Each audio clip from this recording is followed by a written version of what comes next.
My fiance dumped me over his daughter's lies. What? It's your daughter or me? So I'm 35 female and my fiance is 39 male. He has a 14-year-old daughter. Me and my fiance have been together for 5 years. His late wife passed when his daughter was 5, and then I met him when his daughter was 9. His daughter never really liked me. I think maybe I came on too strong, or maybe she was happier the way things were before I came. I don't know, but I've always tried to be her friend, but she would never let me in. By the way, this comes from Arrival No 89, and if you want to submit your own stories, go to the r/OKStorytime subreddit. So, about 3 weeks ago, we told her I was pregnant. She wasn't happy, which is to be expected. She's a teen. The problem is she's gone around accusing me of telling her that this baby will replace her and basically trying to get rid of her to make room for my kid. And I haven't told her that at all. You haven't told her that, but that's how she's feeling. So how does she Yeah. Yeah. She's like a teenager. She seems like a young teenager. Yeah. That's Probably. She's onto your plan, OP. yeah, she's like, Yeah. I've known all along. His daughter and her friend had faked some messages between me and her, and it basically said that I was going to let the baby take her room, and that once the baby's here, her dad won't care about her anymore. Hey. But I'm imagining those Ouch. aren't even like really well, they're not that good of fake messages, you know? Oh, yeah. Like, LOL, gonna kick my stepdaughter out. Yeah, and then it- it's the emoji that's like, and Yeah. then Yeah. and it's like, oh my gosh, that's so funny. Oh my god, The tongue out emoji. Yeah. That's so whack. Yeah. Whack. And it's like, Dad, what? Oh my, how could you say that to my daughter? Yeah. And Opie's like, that's clearly fake. Right. She showed them to her dad and he was mad. We got into an argument and he punted me out. He sent me a long message saying that he couldn't do this anymore and that he didn't know I was treating his daughter like that and that we needed to end things. Dang. Oh. Dang. Whoa, She dude. was super effective. She's really good. He said I have a month to move my stuff out. A week after that, his daughter's friend said that the messages were lies and that they were fake and that I never said those things. I wonder how much, presumably OP like tried really hard to be like, that's a lie. Yeah. That's not true. Hopefully.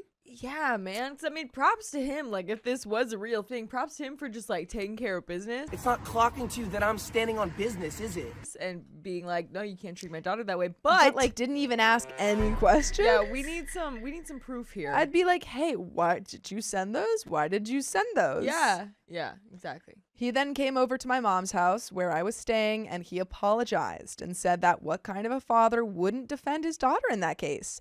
And that I have to understand why he did what he did.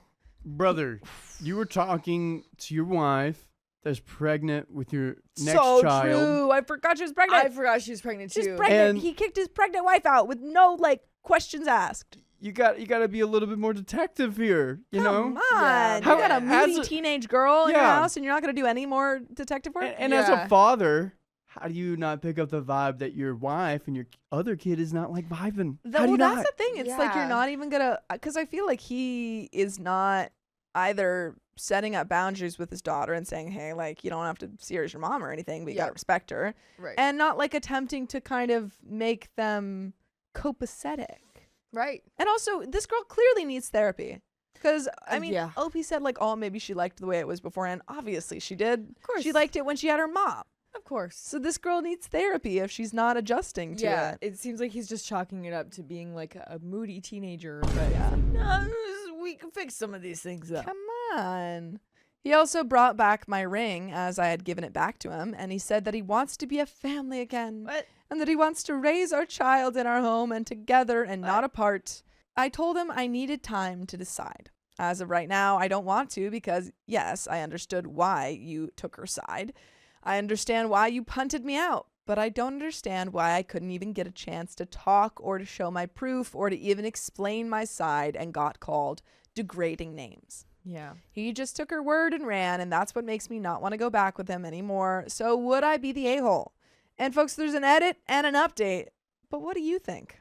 I think maybe give him a chance in this Yeah. situation. You are married. You are having a kid on the way. I don't think you should just be like, no, I'm actually out of here. Yeah. But this definitely is an issue. This is like a big issue, like, that you guys are going to need to work through. Possibly even bigger than the issue that he thought was I agree. at hand, you know? I would not blame OP if she left Right. or stayed gone. Yeah. Because it's totally unacceptable that he didn't even question any of this. Yeah. And also, name calling, that not okay.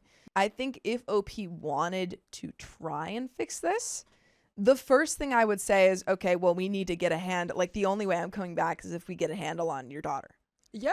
And we like either take her to therapy, Right. her and I sit down and we try to hash this out. You make an active effort to try and make our relationship better. Yeah. Because the problem is not going to go away if she still hates OP. Exactly. It's like, I understand, like, you want to prioritize her, but what happens when you have another kid? Yeah. Like, you're just gonna, like, I totally Kick me forgot out about whenever. that before. It's like, it's not just a new wife. It's like a new wife plus another kid on the way. So are you gonna play favorites from the kids then too? Exactly. I mean, like, he's doing kind of what the daughter accused OP of doing. Yeah. And I absolutely think that he needs to stand up for his daughter. And in a lot of other Reddit stories, we have dads who don't stand up for their daughters and don't believe. Yeah. So it's not like it's not coming from a good place. Sure. But it is a little bit kind of alarming that he doesn't seem to see OP as his family. Yeah. You know, Yeah, he sees his exactly. daughter as his family, which is good. But you Right. should also be seeing your new wife and your baby on the way as part of that family rather than separate units. Exactly. But there is an edit. I don't want to make her out to be like this mean child because she's just been through a lot, and I hate that it's now me versus her. Top comments. Commenter 1 says, I think you need to fix way more than just this one incident, OP. The daughter's behavior and how far she was willing to go to frame you is concerning. She concocted a pretty elaborate lie with an accomplice to get you out of the house. And it wasn't her, it was the friend who had a guilty conscience and confessed. How has your fiance dealt with this? Until the situation with the daughter is addressed, I wouldn't go back. I agree. And Reddit jumps to suggesting therapy, but I really think everyone needs it. You need to think about what kind of situation you want to bring your child into. A house full of malice and stress? And you feeling unprotected? I can see why you don't want to go back. So don't. Not until you feel safe and secure, and the 14-year-old is in a better frame of mind to accept you and a new sibling, not the a-hole. Commenter 2 says, do not go back into that home. God knows what she'll do next. I don't believe the baby is safe there, let alone you. Well, Commenter 3, don't go back until his daughter goes to therapy and actively participates as to why she did this and other things. When the therapist says it's time for you and your ex-fiancé to join to come up with a plan going forward to be a family. You cannot go back until this is done. If you go back now, she will claim that you are hurting her or other false accusations that get you into legal trouble. She could get CPS involved and you could lose your custody of your baby. This is very serious. She has already demonstrated that she's willing to lie and make up stories. She may up the ante since she's not getting her way. You also need therapy to decide if you want to proceed forward with your relationship. He broke the fundamental trust required for a relationship to be successful. He handled this very immaturely and didn't hesitate to punch you to the curb without even asking you if it was true or why you say such things. This does not bode well for the future. He's supposed to make you feel safe and protected. He did not. Commenter 4, I wouldn't go back, especially not now. You don't need to be in an unstable environment while pregnant or with a newborn. His daughter committed to her lie hard. And I wouldn't be able to live with someone like that. She's a kid and she needs a lot of help before I'd ever stake my stability and babies and well-being on her not doing this again and addressing her issues. I get that your fiancé needs to back up his daughter, but I'm troubled that he thinks he could do what he did, say a few words, and that you should come back to him because the family needs to be together. Because it clearly didn't need to be together that bad before. yeah, that's true. You weren't a family and both of them showed you that. The very least he could have done was looked at your phone. Literally. Yeah, honestly. Looked at the phone, looked at, like, not just screenshots, looked Yeah. at the daughter's actual text messages. Like, I truly just can't imagine that OP was not saying, I did not do that. I did not do that. yeah, right? You know, I can't imagine she didn't at the very least say, I didn't do that. Yeah. Because then I'd be like, okay, she's saying I didn't do that. My daughter's saying she did. Let's do a little more investigation. Right. Let's like trust both of these Yeah. people, because again, it's not like this is some new girlfriend that you've been dating for a month. Like this It's your is wife. wife. Like this daughter Or fiance, sorry. It's your Oh, fiance. fiance. Okay, Yeah. well, still. Who's pregnant with your next kid? Yeah, like that fiance is going to be the next mom of your daughter that's already, born. So you gotta hold her in like a higher respect. Truly. Yeah. For now, I'd focus on my pregnancy and what a co-parenting relationship will look like while they sort themselves out. You would be the a-hole to yourself if you went back with the way things are now. And there is an update, folks. Oh, boy. 7 months later. Oh wow. Yeah. 7 Baby's months. here. Baby probably, yeah. Probably is here. I don't know how pregnant she Very was before, least. but she's, Yeah. probably here. So it takes a month to, be pregnant or know that you're pregnant. And then it also probably takes another month for you to be comfortable being like, I'm pregnant, yeah, I'm y'all. pregnant. Yeah, that's True, true. So, true. So she's, baby's this probably- is the baby's here. I know pregnant women, guys. Riley knows Uh-oh. pregnant women. Call me a pregnant woman doctor. Go call him that, everybody. Go call him the pregnant woman doctor. Riley, Dr. Pregnant Woman. Dr. Pregnant Woman Um, Riley. Yeah. Amy Lynn says I wouldn't go back and I would retain full custody of the baby with supervised visitation until the 14-year-old is in therapy. Okay, I think we need a little touch more grace for the 14-year-old. I agree. However, I also agree that as of right now, I think it is a dangerous situation to go back into a household with a baby where a Yeah. 14-year-old actively hates this baby and sees this baby as a replacement for Yeah, her. yeah, yeah. I So agree. I feel like therapy is super needed. Just a lot of people are like, No, never. I could never be in the same house. Blah, blah, blah. I think you just need to have a serious conversation and reevaluate. I'm not saying you. I'm just saying. yeah, like, no, everyone in I'm just general. also agreeing with you. And it like what Sophia's saying because we Mhm. both agree. We both agree. They agree on everything. We agree on everything. We never disagree. Never. Never. Courtney Electra says therapy is a touch of grace, which, yeah, I think saying, hey, I need therapy and I need her to, like, at least get on the same book as me, if Yeah. not the same page.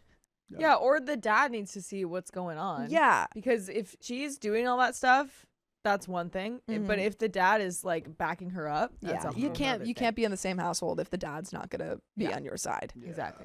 Or at least just do a little bit more, investigation. 'Cause- Also, Yeah.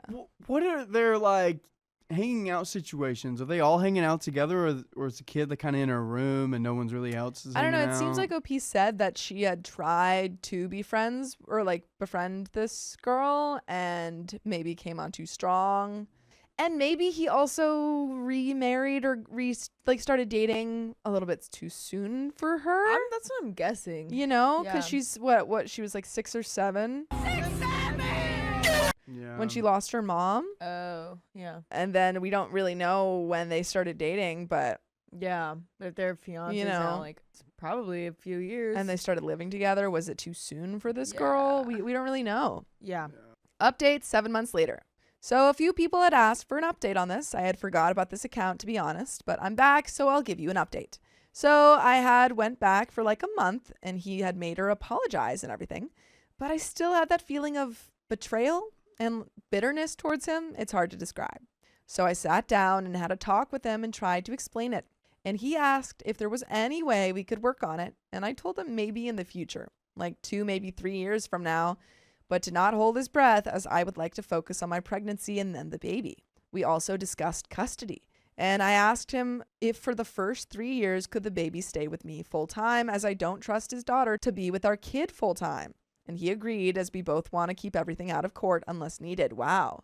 So she was like, yeah, maybe we can figure it out 2 years from now. Yeah. But as of right now, she's got to keep baby Well, fully separate. okay. Which, I mean, I understand. I don't blame her. I still think that the path forward needs to be therapy for this kid. Yeah. Also, for anyone who might ask, yes, I've had my baby, and since she's still new, we haven't let his daughter meet her yet, as she's been going to camps. But if y'all want an update when she does, I'll try to give one. Guess who was right? You Uh-oh. Right The about what? doctor, woman pregnant, doctor guy. OBGYN. The baby's here. The baby's here. I The called that. baby's here. Wow. Dude, I'm so good at these. Look at Good Riley. job, Riley. I knew Look the at baby was Dr. here. pregnant man. Oh, look at I forgot my title. It's always changing. I'm It's just moving always up in the ranks all the time. Yeah. I was getting President Dr. Pregnant Yes. woman. Yeah. There are some comments, but I think there is a chance that if his daughter meets the baby, she might vibe with it. You know, she might be like, "Oh, this is just a baby. Nah, I just can't blame you, man. I really like the. It's really Yeah. cute." If she met the baby at like an annoying Mm-hmm. 4 years old or something, when the baby's like always throwing things and is running around Yeah. and always being like talkative and stuff like that, maybe she'd be like, "Oh my god, this baby sucks. I can't deal with this." But yeah, maybe when It's- she sees the it's little cute guy baby that's form. like, I just met my nephew for the first time like a while ago when he was 2 weeks old, dude. And it's she did not crazy. like him right before That's that. not true. Hated him. That is not true. She was but like, I "This baby sucks." just see it and I'm like, oh my god, it moved. Like Yeah. that's crazy. It looks like it's so still and like it's a little doll, but then it's real life and Yeah. it's moving around and No, it's crazy. I So feel maybe like she'll you- have that. yeah, I feel like you see. I mean, don't put your baby at risk, but like I feel like Yeah, you yeah. see how she reacts to a baby, and if she's like, "Pff, hate this baby," then you're like, you're a psychopath.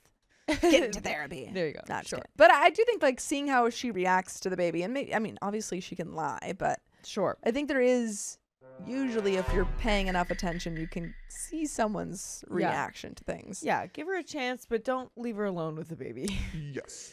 Top comments. Commenter 1 says, have there been any tangible consequences for his daughter? Commenter 2 says, right, this teenager caused so many problems with her lies and she gets to go to camps. I would be sending her to intensive therapy and make her work throughout the summer. There should be punishment or she'll think she can pull this kind of crap again in the future. Commenter 3 says the same thing I said in the first post. Yes, he had the right to take sides for his daughter, but that does not include punting you out without explanation, insulting you, and mistreating you. You should not go back to him. That girl is never going to leave you alone or accept you, and she's going to grow up hating you. Family experience. Believe me when I tell you that you don't want that life. P.S. How incredible that the girl has ruined a marriage, at least partially for the moment, and her only consequence was saying, "I'm sorry." To what a great point of narcissism and bad parenting we have reached, that making a person see that they were wrong is all the punishment they're going to receive.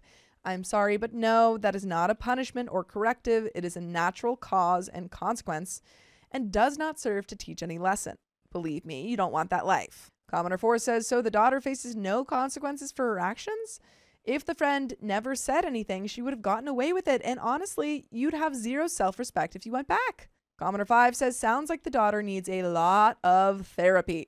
Spreading a dangerous lie like she did to get you out. Bad form from your partner to punch you out whilst pregnant and not even listen to you. He needs therapy too. Him and his daughter went through a lot, but as she was 5 at the time of her mother's passing, and I imagine her dad didn't help her grieve and move on, she may not have had memories of her mother, but it's time alone with dad before meeting you that has shaped her life. But not in a positive way if this is how she's now behaving. It's sad to think of the happy family you could have been and how she wasn't looking forward to having a baby sister to cherish. You made the correct choice to protect yourself and your daughter from abuse by staying away. And that's the end of that story. What? So, Wow. No. I mean, OP said probably in 2 years we'll revisit this relationship. Yeah. It seems like we heard from other commenters, like maybe OP had like a little edit in the comments or something, that she only had to say I'm sorry. So Jeez, man. Yeah, the dad really needs to he step really up. dropped the ball. Yeah, because I mean, if there's already this like turmoil between the two and the daughter already doesn't like her, the mom, like, she has to stay away because of Yeah. this new baby. It's Yeah. not like she's just staying away because she's like, nah, I don't want to be around her, you know? No, She's it's like I worry for the safety of my child. Exactly, but then the daughter could very well take that as like, oh my gosh, see, she's being so She mean hates to me, me. yeah. like Yeah. she would need to be kind of met with some sort of grace, you know? But Yeah. I but think grace is important, but it's still, that doesn't mean there's no consequences. But No, I exactly, think this and I is- sorry. Yeah, it's okay. I'm just thinking that like kind of can't come from the fiance I from agree. OP right now Yeah. because she needs to keep the baby away. The dad needs to connect that. I think the biggest red flag in this whole thing is how the dad is handling this. Yeah. Kicking her out while she's pregnant, nowhere to go, Yeah. and then also not even doing anything to like. He's you not know, helping anyone. with Yeah. kid. Yeah. Yeah, honestly, No I one think is he benefit. needs the most therapy for I sure. agree. For Yeah. sure. Well, I'm gonna make a lot of assumptions right now. So OP met daughter when she was 9, so about Yeah. 4 years without her mom. Yep. Yeah. And yeah, that seems like a lot of time for him, but those Yeah. are pivotal. That's just like this pivotal years Oh yeah. for a daughter who she probably doesn't really remember her mom, and so she's Yeah. got this big void in her life Right. where she's like, I lost this really important person in my life. I don't even really remember her. Yeah, and I mean that's so young. Like at that age, Mhm. you don't even think about losing your parents No. at all. No, at it's just all. that person's gone and you don't quite understand why. Yeah, and then you're growing up with everyone around you, all your Having friends, this everyone at school. parent, yeah. talking about their mom and like that being such a giant part of your Yeah. life because you're so young. They are a giant part in your life. And then at 9 years old, so she's had this 4 years of just like not really understanding what is going on, Yeah. probably. And then at 9 years old, OP comes into the picture, and I'm just imagining the dad is probably like, well, it's been 4 years. That's a long time for me. And it's like, Well, that's not a long time for your daughter. Right. she doesn't was she in therapy? Yeah. Were you making an effort to create that relationship? It just doesn't feel like he was doing much. I feel like he Yeah. was just like, well, I don't know. Her mom would be able to do this, but I don't know how to do it, and just kind of Yeah. And on didn't top try. of all of that, while that 4 years happened, he was probably starting to date around like 2 or 3 years in. I mean, OP was probably not the first person, too. No. Yeah, if True. if And the- she's and the daughter's probably growing resentment towards these, All these women that different he's women? bringing around. Mhm. Or- Well, because then they're probably not like if she was maybe feeling abandoned or some Yeah. sort of like feeling like that from her loss of her mom, and then Mhm. a new person comes in, but that they don't stay for very long. yeah. Like, that's probably hard too. Mm-hmm. So I mean, she probably has this abandonment issues of from losing her mom and then seeing other women and stuff. yeah. It's tough. So I absolutely think there is grace that needs to be given to this 14-year-old girl who lost her mom at a very young age. Yeah. However, grace does not mean no consequences. Yeah. It's not beneficial to her to not provide consequences because Exactly. it only hurts her. Right. But that is the end of that story. And we got another one. My fiance wanted his cheating friend as best man. I said no way. Cheater, pumpkin eater. My fiance, Paul, male 26, and I, female 26, got engaged last year and immediately started planning our wedding for this August. My best friend, Monica, female 26, is my maid of honor, but Paul has a group of 5 close friends and wasn't sure who to pick as his best man. After a few months, he asked Steven, male 25, and both of us were happy with that decision. By the way, this comes from Mendy Official on the Charlotte Dobre YouTube subreddit. And if you want to submit your own stories, go to the r/OKStorytime subreddit. So, to really understand the issue, I need to explain some background about our friend group. Besides Monica, I also have a close friend named Lydia, female 26. Lydia and I have been friends since high school. We were best friends for years, but drifted apart for a while. Monica and Lydia knew each other from childhood, so the 3 of us used to hang out. When Lydia and I drifted, so did Monica and Lydia, and Monica and I got closer. Eventually, life brought us all back together and everything felt normal again. Stephen and Paul are also high school friends and very close. Stephen went through a rough breakup during the pandemic that really messed with him emotionally. Instead of processing it, he buried himself in the gym, which he now calls his therapy. He's working as a personal trainer and still hasn't finished college. Until recently, I thought he was a great guy and even told people that. A few months after the 3 of us girls reconnected, Lydia met Stephen. The moment she mentioned him, I had a gut feeling they would hook up. Lydia was in a relationship at the time, but planning to break up with her boyfriend. Oh. Stephen was flirty and pushy, and I warned him to be careful. He was still emotionally fragile, and Lydia was still technically in a relationship. He ignored me. A few weeks later, at his birthday party, they made out, and Lydia broke up with her boyfriend the next day. Not cool, Lydia. Yikes. Not cool. Paul and I stayed out of the relationship. It was awkward since both of them were close to us. Lydia and Paul also went to the same high school. At first, they seemed happy and in love. Lydia was thrilled when Paul picked Stephen as his best man and started planning coordinated outfits for the wedding, sending me inspo pics and ideas about the theme. Where I'm from, we don't really have bridesmaids, so it felt special to have her sitting at the newlyweds table with us. But around 6 months in, Paul and I started noticing issues. Stephen would tell Lydia about female clients texting him things like, damn, that workout really did a number on me. My legs and butt are aching. You pushed me hard. Whoa. Just wait till tomorrow at training. You'll feel exactly how tight and tense everything is. What? Oh my gosh. What workouts are we talking about? Yeah. Jeez. That's pretty Yikes. insane. He'd talk about how they baked him cookies or brought him gifts, always in a way that made it sound like he had options.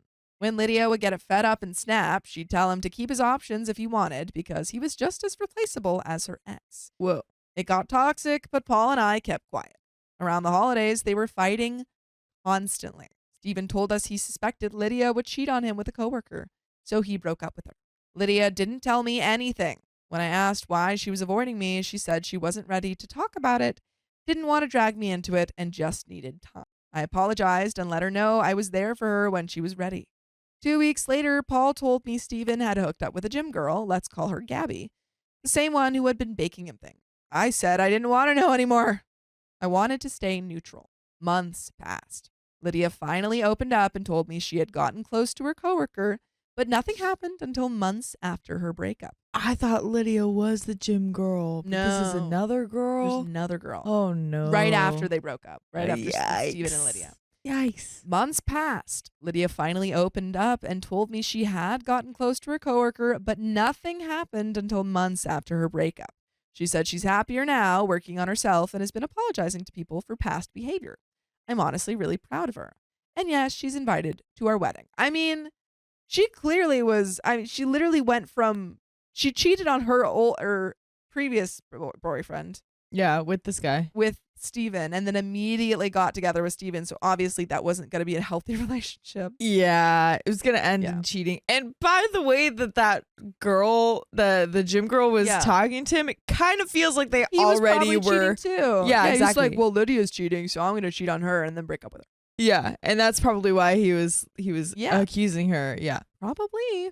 Meanwhile, I didn't know what was going on with Steven, but I noticed Paul was getting distant with him. He denied it until one night when he got wasted and confessed everything. Paul told me Steven has been indirectly pushing to bring Gabby as his +1 to our wedding, even though Paul already said no several times. Steven keeps bringing her to guys' nights, trying to force Paul to get to know her so he'll change his mind. Paul doesn't like it. Not because he doesn't know her well enough, but because she's not even a real girlfriend. She's just a hookup. He thinks Steven is being petty and wants to bring her just because Lydia will be there. Paul says he's tired of the high school drama and doesn't want her around our wedding.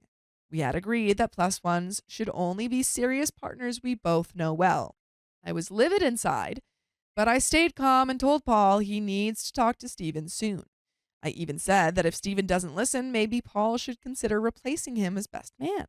Paul said no, he'll stay best man, but he promised to talk to him and deal with it. Then I finally met Gabby at a mutual friend's birthday.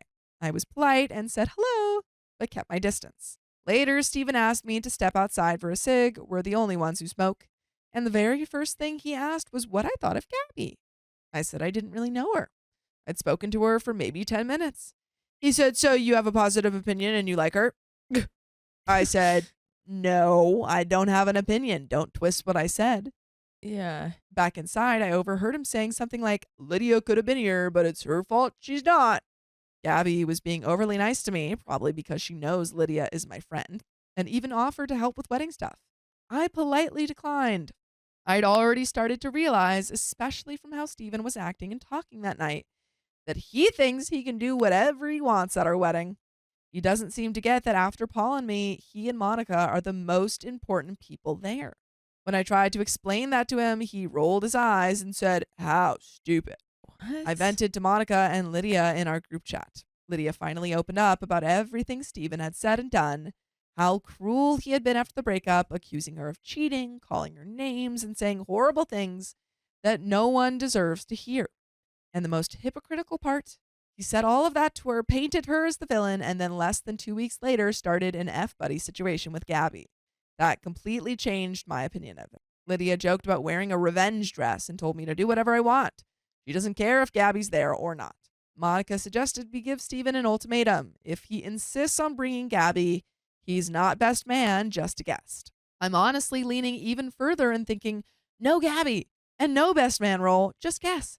Paul told me not to stress, that he'll handle it. But it's been a month and he still hasn't talked to Steven. The feeling that we should change the best man isn't going away. It's only getting stronger. So am I the a-hole for kind of pushing my fiance to change his best man? And there is an update, but what do you think? One, I think you should maybe reconsider friends in general. But then also best man, like he's going to be in all the wedding pictures. He's going to be up there with you. Like I think it's totally fine. Yeah, but I mean, it's at the end of the day, I think it's your partner's decision because he's the best man. So I feel like you can push him to do this, and also say like, hey, I really don't want Gabby there. I think you can only invite her. Yeah, at least have a conversation. Yeah, but there is an update, folks. So we're going to get into it. Before I get into the update, I want to address some of the comments about Lydia because I saw a lot of strong opinions about her role in all of this. The reality is Lydia knows she wasn't emotionally present towards the end of her relationship with Steven. She's been honest about that. She admitted that things were falling apart and that she had mentally started distancing herself before the breakup actually happened, but nothing ever crossed a line while they were still together. More importantly, she didn't pull me into it. She didn't talk badly about Steven or try to turn me against him. In fact, she stayed quiet for months because she didn't want to create tension, not with me, not with Paul, and not within the group. That silence wasn't avoidance, it was her way of quietly taking responsibility. Her connection with her coworker only became something more, after the breakup. She never cheated, and since then she's made a real effort to reflect on what went wrong and grow from it. She's been respectful, honest, and focused on staying far away from drama, which is more than I can say for Steven, honestly. She made mistakes like we all have, but she owned hers, and that matters. That said, I do have an update, and wow, things really blew up. Uh-oh. So Paul read the post. I expected him to be upset that I vented online, but instead he looked at me and said, "You're not crazy. You were right to push me. I should have stepped up." It meant a lot. And honestly, his opinion matters most to me. He'd admitted he'd been dragging his feet because confrontation stresses him out, but he also recognized that letting it fester wasn't fair to me, to us, or to our wedding. Turns out Paul's whole friend group had also started noticing Steven acting off. A few of them even asked Paul why he was letting Steven walk all over our boundaries. That gave Paul the extra push he needed. So we finally met up with Steven. Paul wanted me there, so I sat in as a silent observer. Paul was calm, but direct. He told Steven that Gabby isn't invited because she's not a serious partner. And our wedding isn't the place for drama or passive-aggressive revenge moves. Paul said that if Steven couldn't respect that, he'd have to step down as best man. Steven looked confused about that rule. So Paul explained again. +1s are only for serious long-term partners we both know well, something we'd agreed on from the beginning. Steven's response. At first he scoffed and said, "I don't get what the big deal is."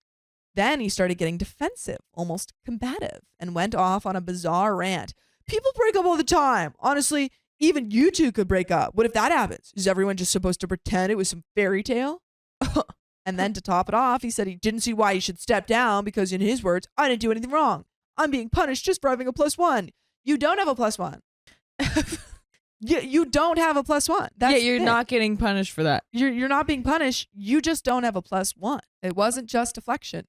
He was angry, ranting about how everyone's against him and no one cares about his feelings. It felt like all the resentment he'd been holding in just exploded. I stayed quiet, mostly out of shock, while Paul just sat there stunned. This wasn't the friend he thought he knew.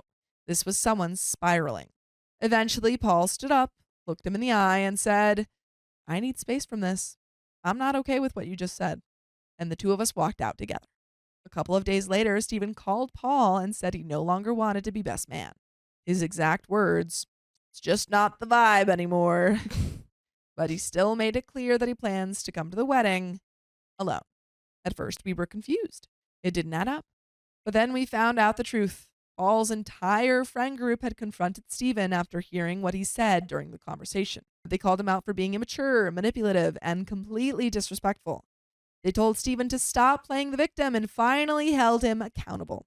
So no, he didn't step down because it wasn't the vibe. He stepped down because the people who know him best finally told him the truth to his face. By the way, I'm going to tell you guys the truth, and that is that you can listen to full episodes with stories just like this. Just go to Spotify, Apple Podcasts, or iHeartRadio and search up OK Story. But there is a little bit left to this story.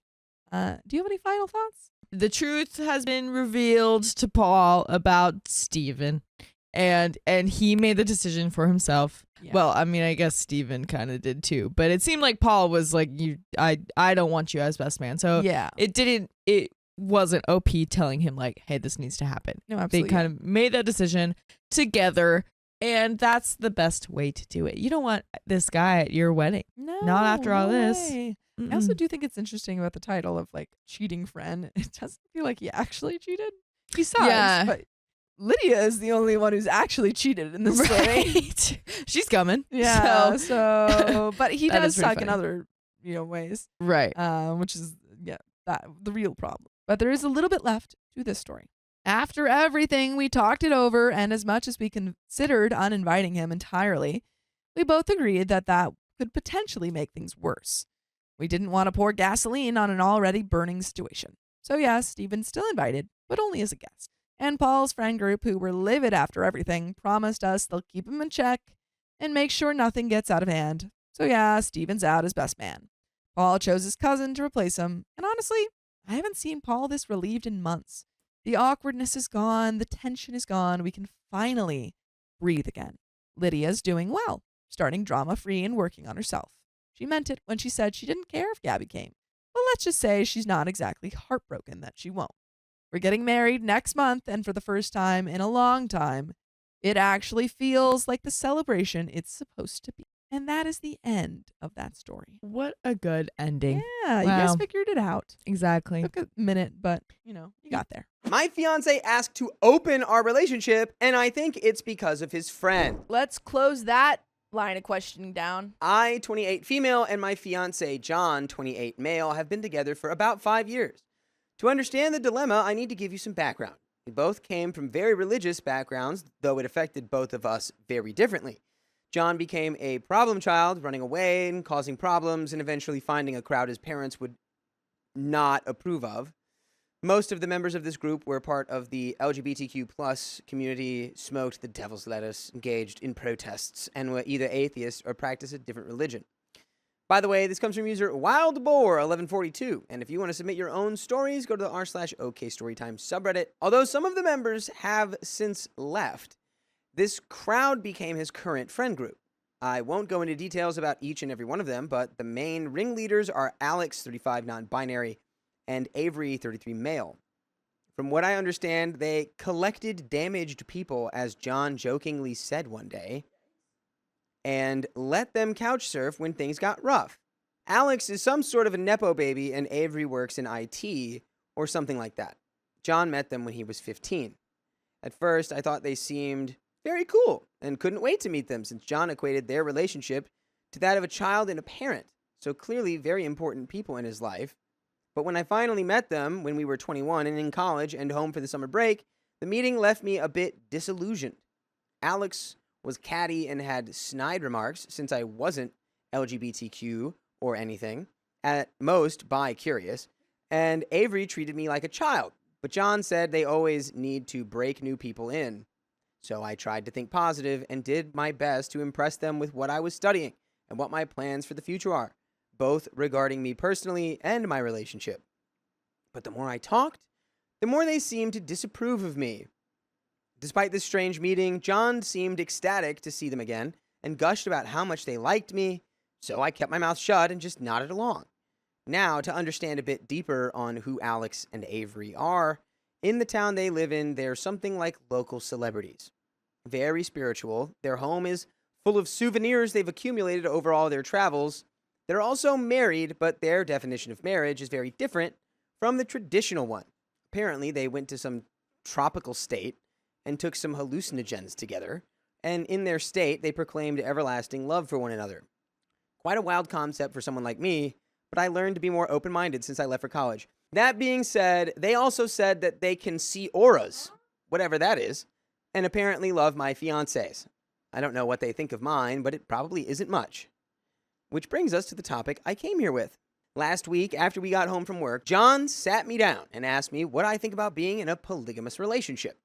He said he loves me so much, more than is possible, and doesn't know what to do with the rest of it, thinking that it's fair to give it to someone else. He said he loves me so much, more than is possible, and doesn't know what to do with the rest of it, thinking that it's fair to give it to someone else. I, on the other hand, don't have a limit on how much I can love him, so I said no, and that was that.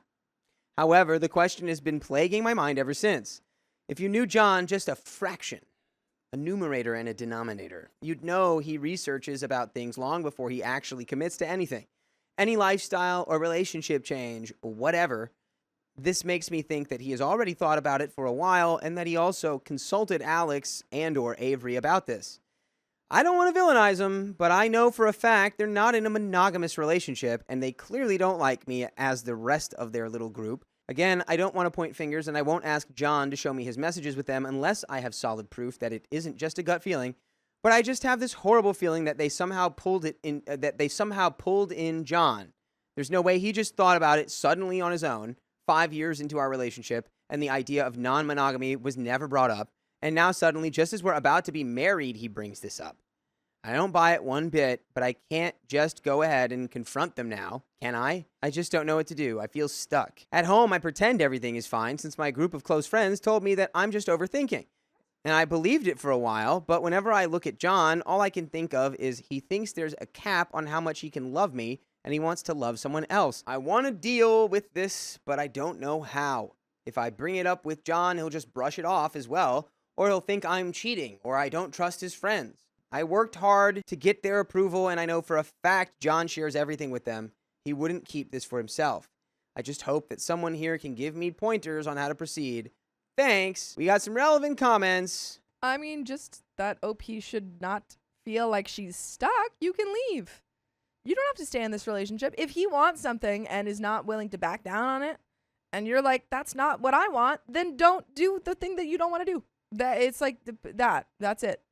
That is it. What do you want? Not that. When do you want it? Never. Never. Good. Degenerate TITI liquor. If you don't swing that way, then end it. It'll only get worse once you're married. This is not something you can compromise on. He wants to fool around with other people while you do not. OP says, God, the idea of ending our relationship is so scary. I feel like I built my entire life since leaving for college around to him. And if we separate, I'm worried I'm going to fall apart. Hashtag codependency. But I understand where you're coming from. I need more time to process the reality of it all. Why God Why 94 says, don't let them brainwash you. There are plenty of cases where people are pulled into someone else's lifestyle and then are randomly dropped. It will leave you wondering who you even are. I've been there and it ruined me. What happens if you drink the Kool-Aid and they reject you later? It's hard to come back from that, and I'm not saying this as a matter based solely on spicy preferences either. New age, mumbo-jumbo, or auras mixed with radical changes in spicy interests can really mess somebody up. A lot of people like this function almost like a hive mind or a popular clique in high school. If you already feel like you're being pushed away from the group and now he's making this request, it's a bad sign. Also, the idea of him having so much love that it's unfair to only give it to you is a horrible cop-out and a very common sense excuse people use when trying to convince their SO to try poly or open. It's often used to guilt people, almost like he's suggesting you're greedy for wanting to keep your relationship personal and exclusive. I'd say just be careful. I don't want you to end up hurt like I was. Dedicating yourself to one person while their character and lifestyle is completely changing can end up with you getting hurt bad. If he is sincerely changing in this way, I'd be worried about how much you invest in him. I only say this because I was fully invested in my ex, and she started hanging out with a group of college friends more frequently towards the end. One day, we got into a small argument over parking, and it ended with her saying she wasn't certain what her spicy proclivity was anymore and wasn't sure if she was even female anymore and that we had to end things. Now, I would have been fine with helping them figure themselves out, but for her, it kind of just became her excuse to break up with me. I think it was more about her and them wanting to have fun and was influenced by her group of friends all being single or experimenting who all came out around the same time. I think she saw them having fun and and felt the FOMO, to be honest. To her, the commenter continues, she was getting her chance to catch up on fun she may have missed out on being in a relationship. To me, it was losing a piece of myself that I invested years of love into. OP says, I'm really sorry you had to go through that. I really hope John isn't using this as a maneuvering tactic to get out of the relationship or as a chance to catch up. It doesn't sound like him, but I'll keep this in mind. And there's an update. You have anything to add here? Should we just cruise right into it? I think that comment wasn't really relevant. I think that if he wants to have this polygamous relationship, that is his own thing, and it has nothing to do with you. And if you don't want it, then you leave that relationship. The whole point of this is that it might not be his own thing. That's OP's thought, is that since he's been hanging out with this group of people, suddenly, instead of being like, now we're getting married and we've been together for 5 years and it's been our plan to just be married the whole time, suddenly he's like, I need multiple life partners. I need multiple husbands. I need multiple spouses. Then she can have a conversation with him and say like, hey, where are these feelings coming from? Is this actually what you want? Right. Update. Me and John came from similar backgrounds, but my family was a bit less strict, allowing me to go to college since I had great grades. The plan for me was to move back after getting a degree, finding a job, a husband, and living the traditional life, which obviously didn't happen because I met John, who literally changed the trajectory of my whole life. After a year, I switched from my first major to one I liked more, and it's been a while since I contacted my parents. They didn't approve, of course, but with John's help, I didn't give in to their demands to come back. Now they know I'm getting married and are invited, but the last time we spoke was about 2 months ago. John is completely no contact with his parents since 18. I didn't talk about the friend group in more detail at first, since I didn't think they were that important, but they do like me. At first, they were obviously a bit unsure, since to them I was a cishet white passing woman, but they warm up to me, and I'm proud to call them my friends. The only people who didn't fully accept me are Avery and Alex, and since me and John got together officially, they tend to call me the wife in this strange, almost derogatory, dismissive manner. It's not an important detail, but it gets on my nerves. Lastly, John is aware that opening up the relationship would lead to me being intimate physically or emotionally with other people, but he said it's a great chance for me to explore my bi side, though I haven't expressed the desire to really be with a woman in You've a already relationship expressed that of you're magnitude. straight. On to what happened. I shot a message over to John 2 days ago and said that we needed to talk. He works from home and I don't, so as soon as I got home, we sat down to have an in-depth conversation about his proposal. I think he knew what it's going to be about, and I had the feeling he seemed almost guilty, but I ignored that and basically word vomited everything that's been on my mind. This is embarrassing because I wrote down most of what the comments advised and was prepared to have a mature discussion, but by the end of my easily 15-minute rant, I was in tears and he had to hold me.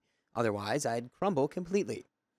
The gist of what I said is that I'm hurt that he wants to be intimate with other people and that he doesn't care that I would do the same, that he believes there's a limit to how much he can love me, and that I can't see where this all came from.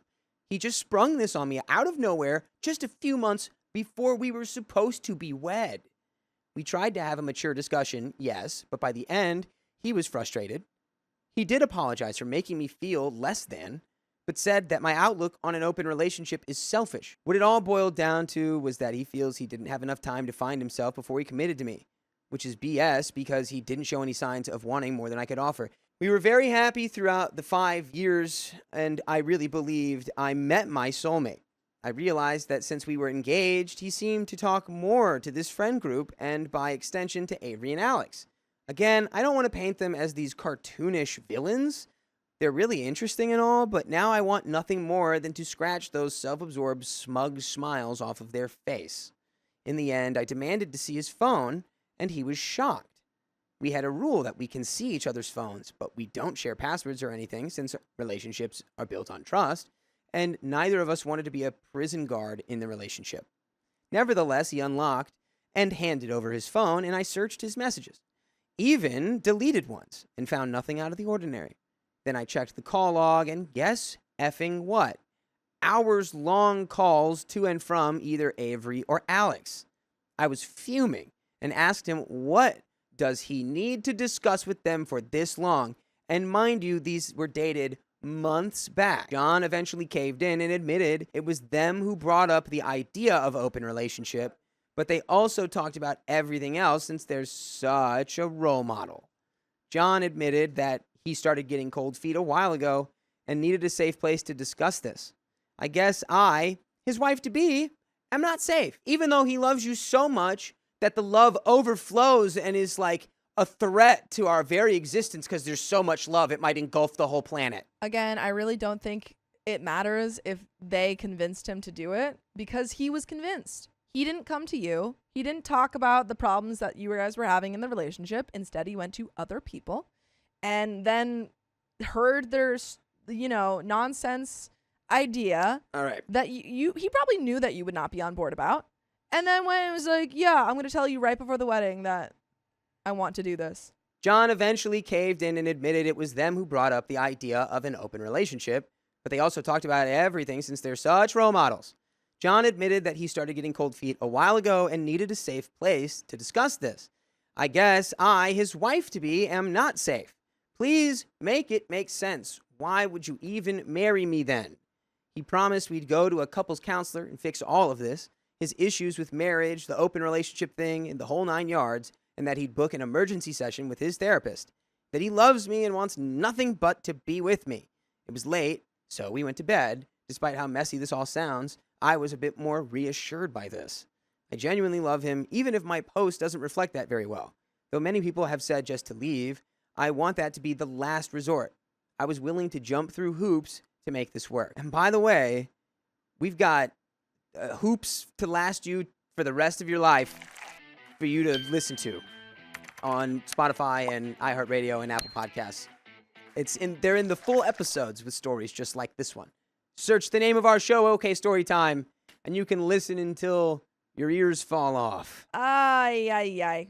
OP, you don't have to get married to this guy. If he wants to go to marriage counseling to try and convince, it's not that he said this, but if he wants to go to marriage counseling to convince you to do what he wants, it's not going to work. Yeah, I honestly, all of that aside, I would just press him until he admits that what he said made no sense, that he has so much love he can't give all of it to you. Doesn't make any sense. It's like, just tell me the real thought. Tell me the actual thought. And if you don't have an actual thought, then what the hell are you talking about? Yeah. True. Yeah. So OP had said, but guess who's the idiot? This morning I woke up to an empty apartment and a message on my phone from John saying that he needs a few days to think this all over and needs space. He didn't say where he was going or when he'd come back. I called and messaged everyone I know, but no one can tell me where John is. I told him he either comes back home in 24 hours or this is over. As you can imagine, I'm a wreck. I took the rest of the week off, and between crying sessions and staring blankly into the wall, I obsessively check my messages in hopes of someone telling me where John is. To be honest, if he's willing to put me through this, I'm not sure I want to be with him. How can you do this to someone you love? And that you don't really love him. is the end of that story, and I agree. I canceled my fiance's birthday trip, but he can't let it go. Oh, let go! Hi. So, I don't really know where to begin, so I guess I'll just give some context. I, male 29, and my partner, male 24, have been together for 4 years. For a year of us dating, we were doing a long distance because we met through mutual friends over social media. I was from an island in Hawaii, and my partner was from Colorado. Reading that ahead, I thought it said Costco instead of Colorado. Yeah. He was a Kirkland signature partner. Yeah. Can I just quickly say, I feel like, well, first, Colorado and Hawaii is wild, but then also, I think there's a big difference between like 25 and 20 when you start like dating in your 20s. By the way, this comes from Irosizumi. And if you want to submit your own stories, go to the r/OK Storytime subreddit. So, when we met, he was the perfect partner in every way possible. He was considerate, kind, and always made time for me and put effort into our relationship in ways that I had never experienced before with another person. The distance was really hard for both of us, but we made it work. We called whenever we could, texted, and made plans for visits that I would take to go see him as often as our schedules would allow. I'm a very friend-oriented person. I always have been. And when I met my partner really early on, I wanted him to meet my best friend from my childhood, and I wanted to meet his friends as well. I met his best friend and things went really well. I thought he was really cool, and from what I gathered, he liked me too. I introduced my best friend from childhood to him, and they got along really well. My best friend even started inviting and playing video games with my partner, and they talked almost every day. Things were really great. And when time had passed, we had been dating for about a year when I decided I was going to move up to the mainland and move in with him. When he and I moved in together, everything seemed to fall into place from there. I was finally able to be with the person that I was in love with every day. And from what I assumed, we were better than ever together than when we were ever apart. Cut to 3 years forward. We had moved around a little bit since then, gotten a cat together. For a relevant reference, he had a dog and he got me a cat for my birthday. And finally, we both landed decent paying jobs and found a solid apartment without worry. We got engaged for our 3-year anniversary and we're spending the 4th year planning our wedding and getting everything as squared away as possible. And all of this time that I was now with my partner on the mainland, my best friend visited whenever we could find the time, because not gonna lie, for a good minute into me being settled on the mainland, I was going through really bad homesickness. And my best friend, having a great job with flexible scheduling in mind, visited me whenever he could, and it helped me a lot during the initial transition of moving. Anytime my best friend visited, my fiance and him would play video games together and just talk. And honestly, it was really great seeing that because I have a really bad past with exes mistreating me. My best friend has never really trusted anyone I've been with. Anyways, so my fiance's birthday was coming up, and maybe a few weeks prior to this, we had been trying to see if my best friend could fly down and visit because I wanted to go suit shopping for my wedding and wanted my best man to be there. It was going to be a whole day with the 3 of us and my fiance's. Oh yeah, he's been calling him the fiance. Silly me. But my best friend unfortunately had a family emergency, so he couldn't fly down. Me and my fiance were really bummed. With that in mind, since my fiance's birthday was coming up, I looked into both mine and his working schedules, got a hold of my best friend, and started planning an amazing plan that I had for him. I planned to pay for my best friend to come down as a surprise and for a day that I was supposed to work, but my fiance was off work, so I requested off so that I could pick up my best friend and then come back to the house with best friend in tow and flowers and surprise plane tickets for me, him, and my best friend to all fly back home in Hawaii together for a little birthday getaway. The day came. I got ready around the time I usually get up for work and kissed my fiance goodbye. Nothing seemed out of the ordinary. He didn't seem like he was on to me. I'm usually really bad at keeping my mouth shut with surprises. And then I left our apartment, picked up my best friend from the airport. For the next few hours, me and my best friend were running errands before we headed back to the house. I got my fiance's favorite flowers, snacks, merch from a clothing brand he loves, shoes he's been eyeing for months, and printed out copies of our plane tickets for the trip. By the time me and my best friend were done, we were making good time and started heading back to mine and my fiance's apartment around the time I get back from work. Once we got to the apartment, my best friend helped me set up a little gift basket for my fiance with everything I got, and then we headed into the apartment. When we got to the door, there were my fiance's best friend's shoes out our welcome mat, which confused me because my fiance's friend lived almost half an hour away, and my fiance hardly ever got to see him. We walked in, and all of the window blinds were down. Maybe they were just taking a nap. They needed the sun to be shut away. Maybe. Yeah, we do that. Yeah. Yeah. Right? I take naps with Dakota all the time, with the windows down and the doors locked, and no one on do not disturb. Totally normal. Normal nap behavior. Every light was off besides mine and my fiance's room light. I felt a pit in my stomach drop because the entire vibe was just entirely weird. But me and my best friend walked through the house, and as soon as we hit my room door, there it is.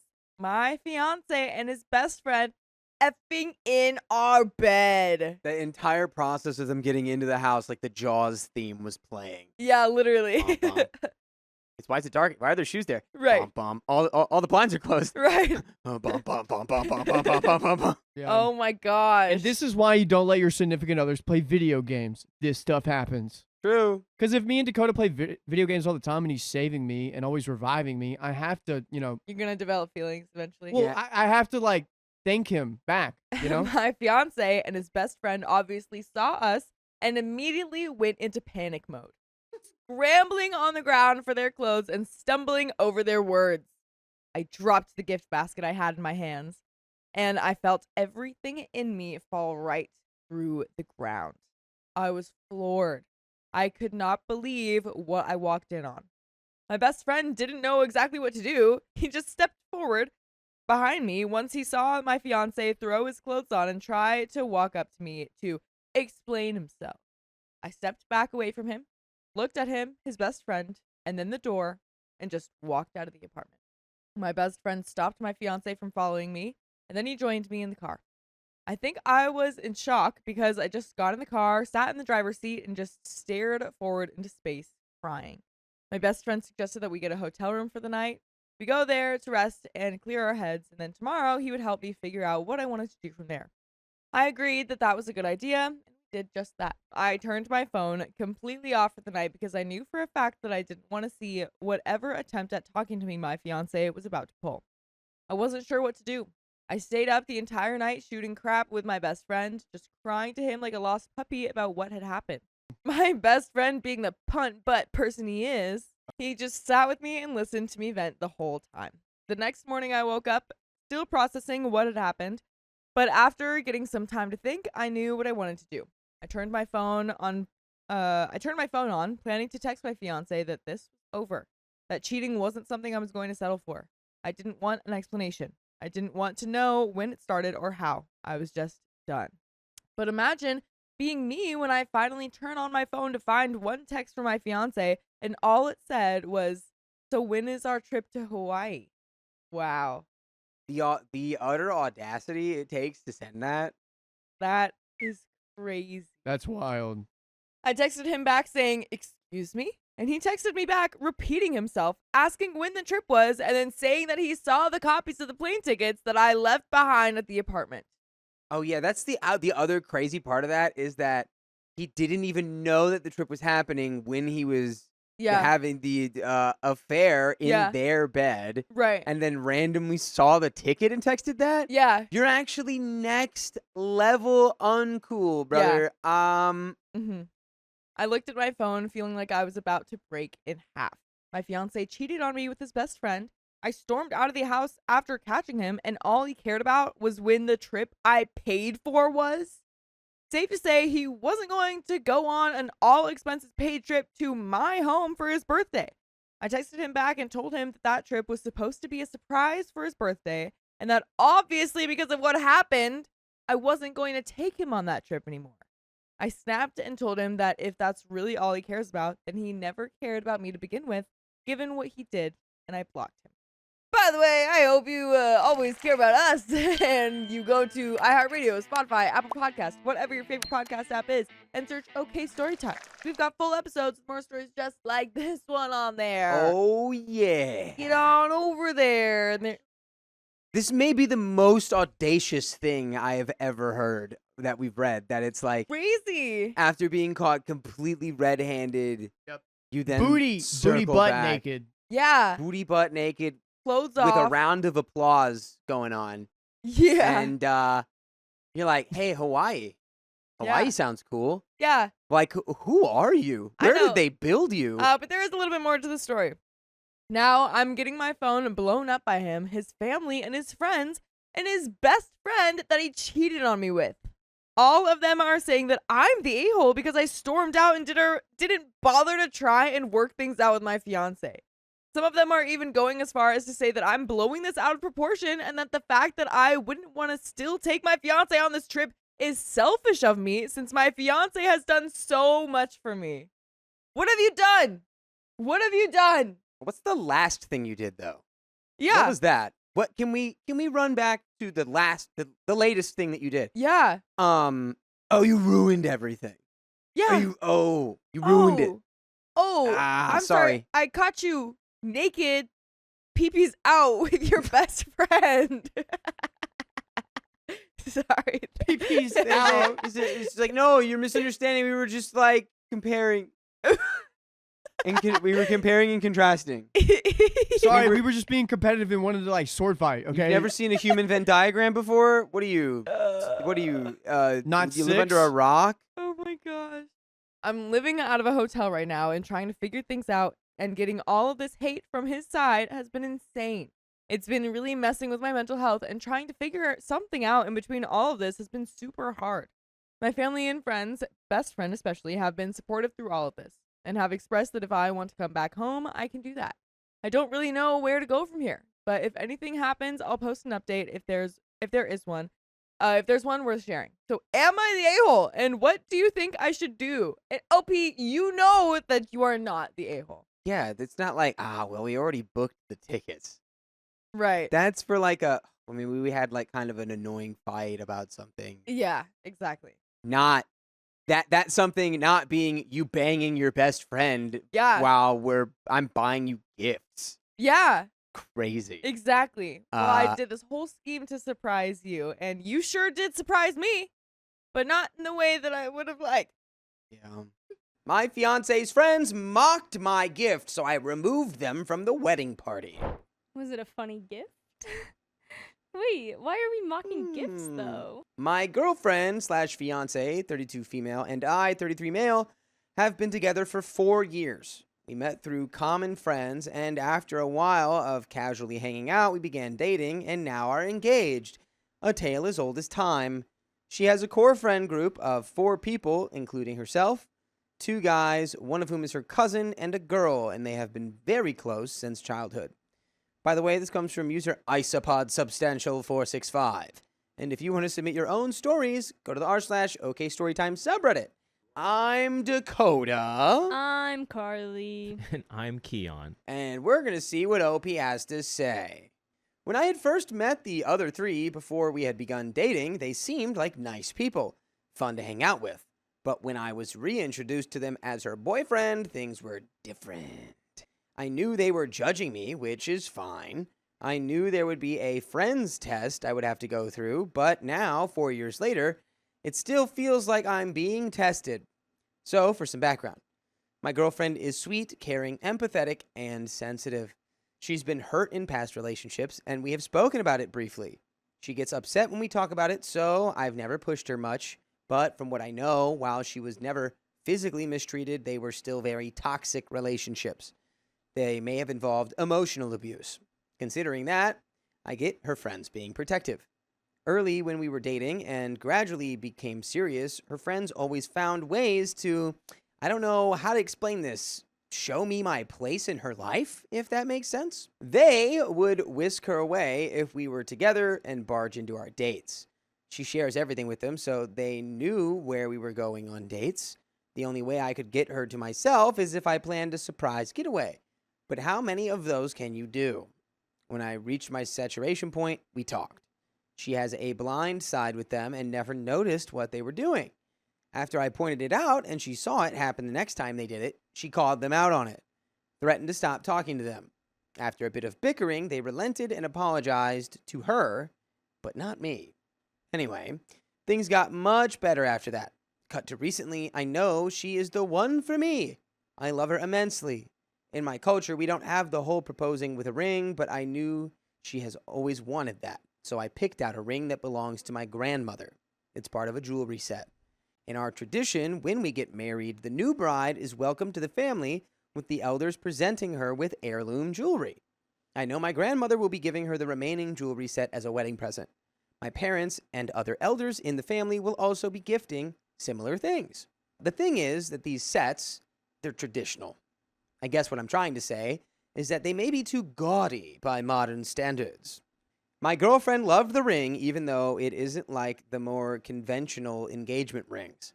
I know all these sets she will eventually get, she won't wear, probably ever. She likes to keep her style simple. But I just thought that gold is an asset, even if she doesn't wear them. I know that's right. They're hers for any other use in life.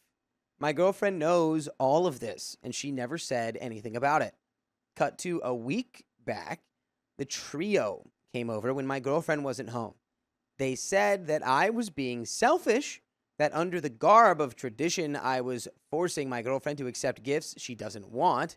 Mind you, we do have a bridal registry set up, and I know for a fact many family members, friends, and colleagues have already selected items from there. I told them that what my family gifts to my girlfriend isn't any of their business. They said that I was no different from her past partners.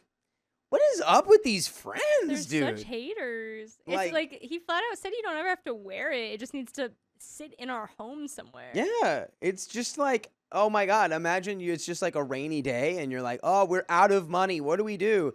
Well, We there's have the giant gold. hunk of gold Grandma gave us. Yeah. They also said I was being emotionally harmful and gaslighting her. My girlfriend had previously asked me to make her 2 guy friends my groomsmen. My brother is my best man, and I had agreed to make her happy. But after what they said, I told them that they were no longer my groomsmen. When my girlfriend got back, I told her what happened. While she agrees that her friends had no right to comment on the gifts my family give her, she clarified that she does not share their opinion, and she does feel I went too far and overreacted by removing her friends from the wedding party. They can stand behind her then. She had always wanted all 3 friends to be a part of her wedding, and my rejection now means that won't happen. Am I the a-hole? I mean, honestly, dude, like, I don't know. I think maybe you should have talked about it with her instead of just, like, blowing up in the moment and saying that. Because I think it might not be a bad idea. To what? To take them out of the way. Like, imagine having people who just, like, constantly are haters to your fiance, like, in the bridal party at your wedding. It's like, what if they try to sabotage it? What I don't get, too, is how she has stayed such good friends with them while still dating this guy, and how that hasn't, like, annoyed the, like, crap out of her. Well, he did say that it was kind of a blind spot that she hadn't noticed. And then she did notice it and called them out. She does see it now, so it's like, if you would have brought this to her, she'd probably be like, oh my God, they're doing what? Now they're doing that? Like, I like the ring. Like, she liked the ring from the jewelry set, but there is an update. These past few days have been nothing short of a chaotic roller coaster. Roller coaster. So much has happened in such a short time, but before I get into everything, I want to make one thing very clear. My girlfriend and I love each other deeply. She is a genuinely good person. I know that my original post may have unintentionally portrayed her in a negative light, but the truth is, while she has been incredibly naive when it comes to her stooges and has often been easily manipulated by them, she has always stood up for me when it truly mattered. Her heart has always been in the right place. She did say that I overreacted when I exiled the guys from the wedding party, and she was disappointed that all her 3 friends wouldn't be a part of the wedding. But that wasn't her only reaction. She also agreed that her friends had no right to come into our home and insult me. They had no right to make statements on her behalf about the jewelry, especially since they were false statements. And after I changed the groomsmen to my cousin and friend, she supported the decision and did not insist that I take her friends back. After the incident, she didn't immediately reach out to the trio to talk to them about what they did. She's not a confrontational person. She is not someone who can counter-argue on the spot. So when she knows there's going to be, let's say, explosive conversation, she usually likes to write down points of what she wants to say. What she would say if XYZ was brought up at this point, blah, blah, blah, how she would respond if they said this to defend that, yada, yada. Like, she likes being prepared, I guess, is what I'm trying to say. Especially with the trio, because when such situations arise, she's usually defending me and our relationship, and it's always 3 against 1. I've tried in the past to help her, but I dislike, understatement, these guys enough that if I get involved in their conversations, it just always turns into a verbal spat, and that just makes her more stressed out. Yes, she has missed several glaring red flags when it comes to her friends, but missing red flags doesn't automatically make someone a bad person. From her point of view, these people were the backbone of her social life. They've been in her life since childhood, and she has always seen them as supportive, protecting, and caring. When you are that close to someone for that long, it can be extremely difficult to recognize toxicity. From the outside looking in, it might seem like she was being intentionally blind or refusing to accept reality, but when you're the one trapped inside that bubble, it's a lot harder to see things clearly. I had to explain this in a comment on my previous post, but because people kept repeating the same questions, I thought it best to include it here again. So, we have had open conversations about the gifts before. She also told me that she had shown her friends pictures of the jewelry and talked to them about the gifts. She never once said she didn't want them or didn't like them. They simply assumed she wouldn't like them because they were not her usual style. But as it turned out, even that assumption was not innocent. We later found out that it was just another manipulation on their part. And by the way, I'm manipulating you into listening to full episodes with stories just like this one on Spotify, iHeartRadio, or Apple Podcasts, or wherever you listen to podcasts. Just search OK Storytime, and you can listen to over 70 days. That's 1,680 hours worth of stories. Good math. Yeah, quick maths. I didn't even prep for that. That was all mental, baby. Don't rewind the stream at all. Don't do that. I see a lot of people in the chat saying that one of them is in love with her. So the other two friends are trying to help like it look bad.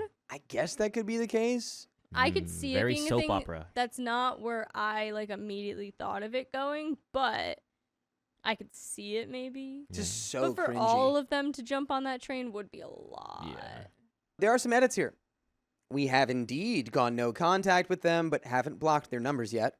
We will not be blocking their numbers until next weekend, just giving them more time to dig their own graves. After that, we'll document the messages for posterity and then block them. In due time, we're looking into sending cease and desist letters on the grounds of defamation and slander. It's only been 3 to 4 days, and a lot has happened so fast. We need some time to just think calmly about our next steps. Oh my God! What happened? Slander! Whoa! Libel and Okay. slander. Defamation and slander. We have shared the recording in a common friends group chat. If that finds its way to social media somehow, well, so be it. For all those claiming that this is a fake story, a creative writing exercise, all because I started the post with buckle up, all I have to say is enjoy. Like, I'm wondering if maybe they can't say anything else if they're trying to make a case. I but guess. You're like, this is actually active legal I know. I was like, we're testimony about to and get evidence. so much tea so quickly, and then we got nothing. TLDR. My girlfriend's childhood friends tried to sabotage our relationship by spreading lies, including telling at least one of her exes she had schizophrenia. They also tried to stir conflict over heirloom wedding gifts to create a wedge between us. After I confronted an ex and played a recording of his claims, my girlfriend was devastated but confronted her friends, who admitted they wanted to end up with one of them. She cut them off completely. You guys called it.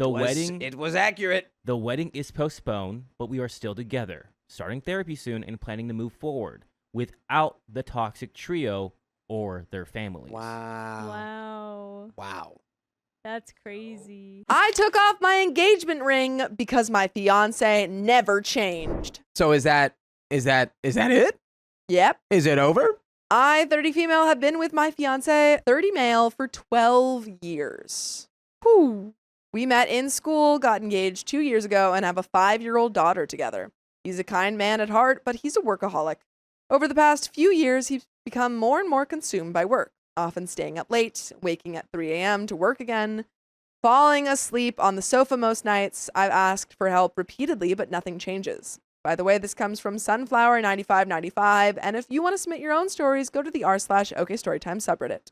So, I work full-time, study in the evenings, exercise to manage stress, and I'm the default parent. Every routine, every meltdown, every bedtime, every household task, he promises to help and then just doesn't. Example, the other night he said he'd put our daughter to bed. At 9:30, I found him snoring while she watched cartoons on his phone. After he gave her chocolate before bed, So the antithesis of putting your child to bed? he kept her up. She That's was crazy. wired until 10:30 p.m. and I had to take over again. Last night, I broke down crying. He asked if I wanted to talk. I said no. I was too exhausted to speak, and he just went to sleep on the sofa again. I came downstairs after studying, saw him still asleep, dishes not done like he promised he would do, and quietly took off my engagement ring and left it on the table. This morning, I got a long message from him. He says now truly he sees the damage, that he's been emotionally shut down from his own trauma, that he's been in a dark place and taking me for granted. He says he'll go to therapy, change how he works, show up better, and is asking for 30 days to prove himself. And now I'm torn. Part of me wants to believe him. It's everything I've wanted him to say months ago. But another part of me feels like it's too late. I've been holding it all together alone for too long. I'm tired, hurt, and honestly unsure if I even wanted to try anymore. So Reddit, I need advice. Can people really change after years of emotional absence? Has anyone tried a trial period like this? Did it help or just delay the inevitable? How do I protect myself and my daughter emotionally if I do give him this time? I'm not wearing the ring anymore. I haven't promised anything. I'm just trying to figure out if there's anything left worth saving or if I've already outgrown this version of us. Thanks for reading. Any insight or experience is deeply appreciated. And there are some answers to questions. What do you think? So is it they've been engaged for 12 years 2 or they've years. been together for 12? Together Okay, for so they've been 12 together years, for engaged 12. for 2. I was going to say, if y'all have been engaged for 12 years, y'all aren't getting married. But that's not the case. But that's not the case. So the answer is, yeah, people are always capable of change. I think the trope of you can't teach an old dog new tricks is one of the most damaging things to ever happen to society. I agree. You can teach them. You And can. also, people aren't dogs. Yeah. People just aren't dogs. People's belief that they can't change is what prevents them from changing. I agree. So he can change, but also I don't know, man. Y'all need some therapy because if this has been happening the entire time and there's been no progress made on it, and it's I'm like just wondering y'all's how communication much... strategies are ineffective. Yeah, like have we had therapy for this? Have we pursued any, any options to fix your lack of communication on this subject? Or has it just been kind of quietly building resentment? I really don't like that it feels like you taking off the ring and leaving it on the table is maybe the most communication that has been had. Or like the highest. Which is not necessarily true because it might have just been like, oh my God, this is real. Not the most, but like the most real. Sure. Where it was like you take your ring off and it's like, I'm done. Yeah. And maybe while we've been explaining this, it's never been like I don't know. If you've had a problem for like a decade, yeah, and it's never gotten better, it's like both sides at that point, it's like are I think responsible for ineffective communication. I agree. Edit. Thanks for all the responses so far. I just wanted to answer a few common questions that keep coming up. Does he work extra hours because we need the money? No, we could live off my salary alone. We have everything we need. A house with a low mortgage, no car payments, and no major debts. His extra hours don't bring in extra pay. He's salaried. He's a project manager at a large corporate firm and is working toward yet another promotion. He's a yes man at work, always overextending himself, even when it means logging on in the middle of the night. He says it's for the family, but truthfully, it's about career ambition and people pleasing. Have I helped him with his trauma? This is the first time he's ever opened up about trauma. I knew his childhood was a bit rough, but for years he insisted it didn't affect him. Now suddenly it's being named as a reason for his emotional disconnection. I'm not minimizing it. I understand trauma is real, but until now it was completely buried and never talked about. Yeah, that's how that goes. Yeah, but I understand what she's saying. It's like, okay, well now you're bringing it up because you don't have another excuse. That probably is what she's feeling. Yeah. Have I brought this up before? Yes. Over and over. I've told him clearly, calmly, even desperately what I needed. Okay. He always says he's helping by working so hard. And if he does the dishes or takes our daughter to bed once in a while, he wants a medal. He genuinely believes he's doing enough because his intentions are good, but good intentions don't carry a household. Context on my life and career, I work at a law firm. It's often very stressful, and I'm currently sitting my FE1 exams, which are the Irish equivalent of the bar. I could have qualified years ago, but I kept putting my own career goals on the back burner to support his. Every time he needed flexibility, space, late nights, I gave it. I don't regret supporting him, but I do regret losing myself in the process. Top comment says, you told him repeatedly that you were unhappy. He didn't take steps to change until it impacted his potential happiness and comfort. Leaving the ring on the table was you saying, too late, I'm done. And now he promises change. Where was all this when you were begging for help? He doesn't listen when you tell him there is a problem, not until you make it his problem. Is this really the relationship you want? Because it's the one you've got. And commenter 2 says 30 days isn't going to prove anything. I mean, I agree. I don't think that you should just give him the 30 days alone. I think it's like go to therapy. He can turn it on for 30 days, but that doesn't mean it's going to last beyond that. What's 30 days against however many years of this behavior from him? Commenter 3, honestly, emotional trauma, therapy, and 30 days don't mix. He saw the damage, just ignored it. Now he's just sorry you're putting your foot down. At least that's what it looks like to me. Commenter 4 says, this has been a problem for a long time. You've told him about it multiple times. If he wanted to change, he would have. He's had plenty of chances. He's only talked about changing now because his inaction is about to deliver consequences. It was never important until it was about to affect him. It was never important to him. All your requests and complaints and troubles were not important to him. Think about that. This is nothing new. You didn't drop a bomb on him with information he didn't have before. He knew. It wasn't important to him. Don't listen to the sounds coming out of his mouth. He can say anything he wants. If you want to stick it out a little bit longer, watch his actions. Tell him what you want, but don't lift a finger to help him do it. You want him to go to therapy, then he makes the appointments and he goes, or he doesn't. You want him to help around the house, you can suggest basic directions, but then watch what he chooses to do. The same with parenting. Let him know when it's his turn and then watch what he does. If he really wants to change, he will step up. Otherwise, he will offer excuses. If he steps up, great. Still watch, because if the excuses come back, it must not have been that important to him. And if you're honestly done, go ahead and be done. He could have made these changes at any time. It wasn't important to him. You don't have to stick around. And there is an update, folks, the next day. Any thoughts? Or should we just jump right in? I hope he wasn't lying about his drama. I hope so too. I hope so too. We were supposed to talk tonight. Just one honest conversation to see if there was anything left to save. But he fell asleep putting our daughter to bed and never came down. No message, no effort. That moment confirmed what I've been feeling deep down for a while. I've been holding this relationship together alone, giving chances, getting my hopes up and being let down every single time. To be fair, over the past 2 days, he did try. He was suddenly being the partner I've been asking for. He cleaned without being asked, made me coffee, which he rarely did, sent me long, apologetic texts. He acknowledged how much he's hurt me and even told me he booked a therapy session for Monday. But the truth is, I feel like it's too late. It took me reaching my breaking point for him to react. And even now, when we finally had a chance to talk, he fell asleep again. He'll wake up in our daughter's bed and find the message I sent, telling him that I'm done. I mean, I do think that you should have an in-person conversation with him about how you're done. I think at the very least 12 years deserves a, I can't do this anymore. This is looping back into my suspicions about the whole, like, the ring being left on the table is maybe the most I just think crystal clear the communication's ever been. I don't know. I don't know. I don't know. I don't know if it's like a lack of communication on her end, but I think it's like she's been done. You know, he couldn't really do anything to prevent her being done. I think that's where she's at. Yeah. Like, she was like, yeah, I'll give him a chance, but she was like, I'm already done. I don't even want to speak to him at this point, though I know I'll have to for the sake of our daughter. I'm hurt, exhausted, and emotionally checked out. After 12 years together and 5 of those raising a child, I've hit a point where love has turned into resentment. I don't recognize us anymore.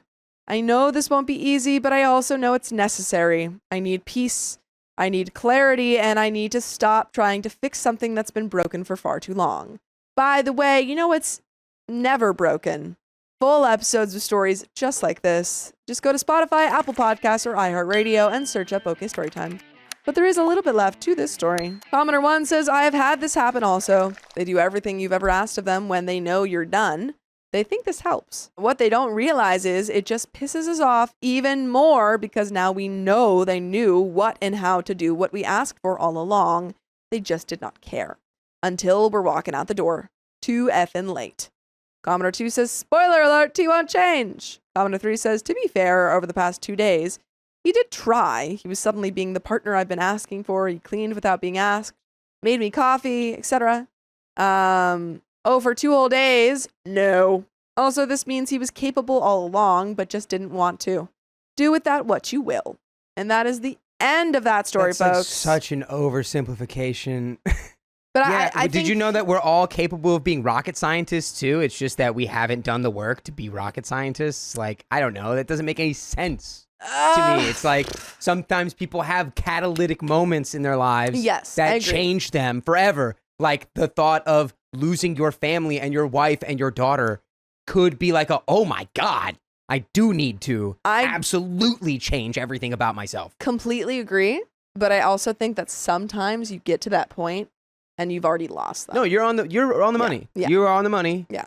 I do think if OP is moving, like, I'm actually feeling worse now that he's doing this. It's like, it's probably not going to get back without like a lot of therapy and a lot of work and couples counseling, and it's like it sounds like maybe he would need his own individual stuff or whatever Big he time. went through, and it's like Yeah. I just don't know. Maybe separation, or like if you got I don't know, like just being like if you can work on your stuff and maybe make these improvements in your life just for you, without the bait of like doing this for me and our daughter. If you can just make these changes from the depths of your soul, for no other reason than you want to do it, then maybe we can get back together.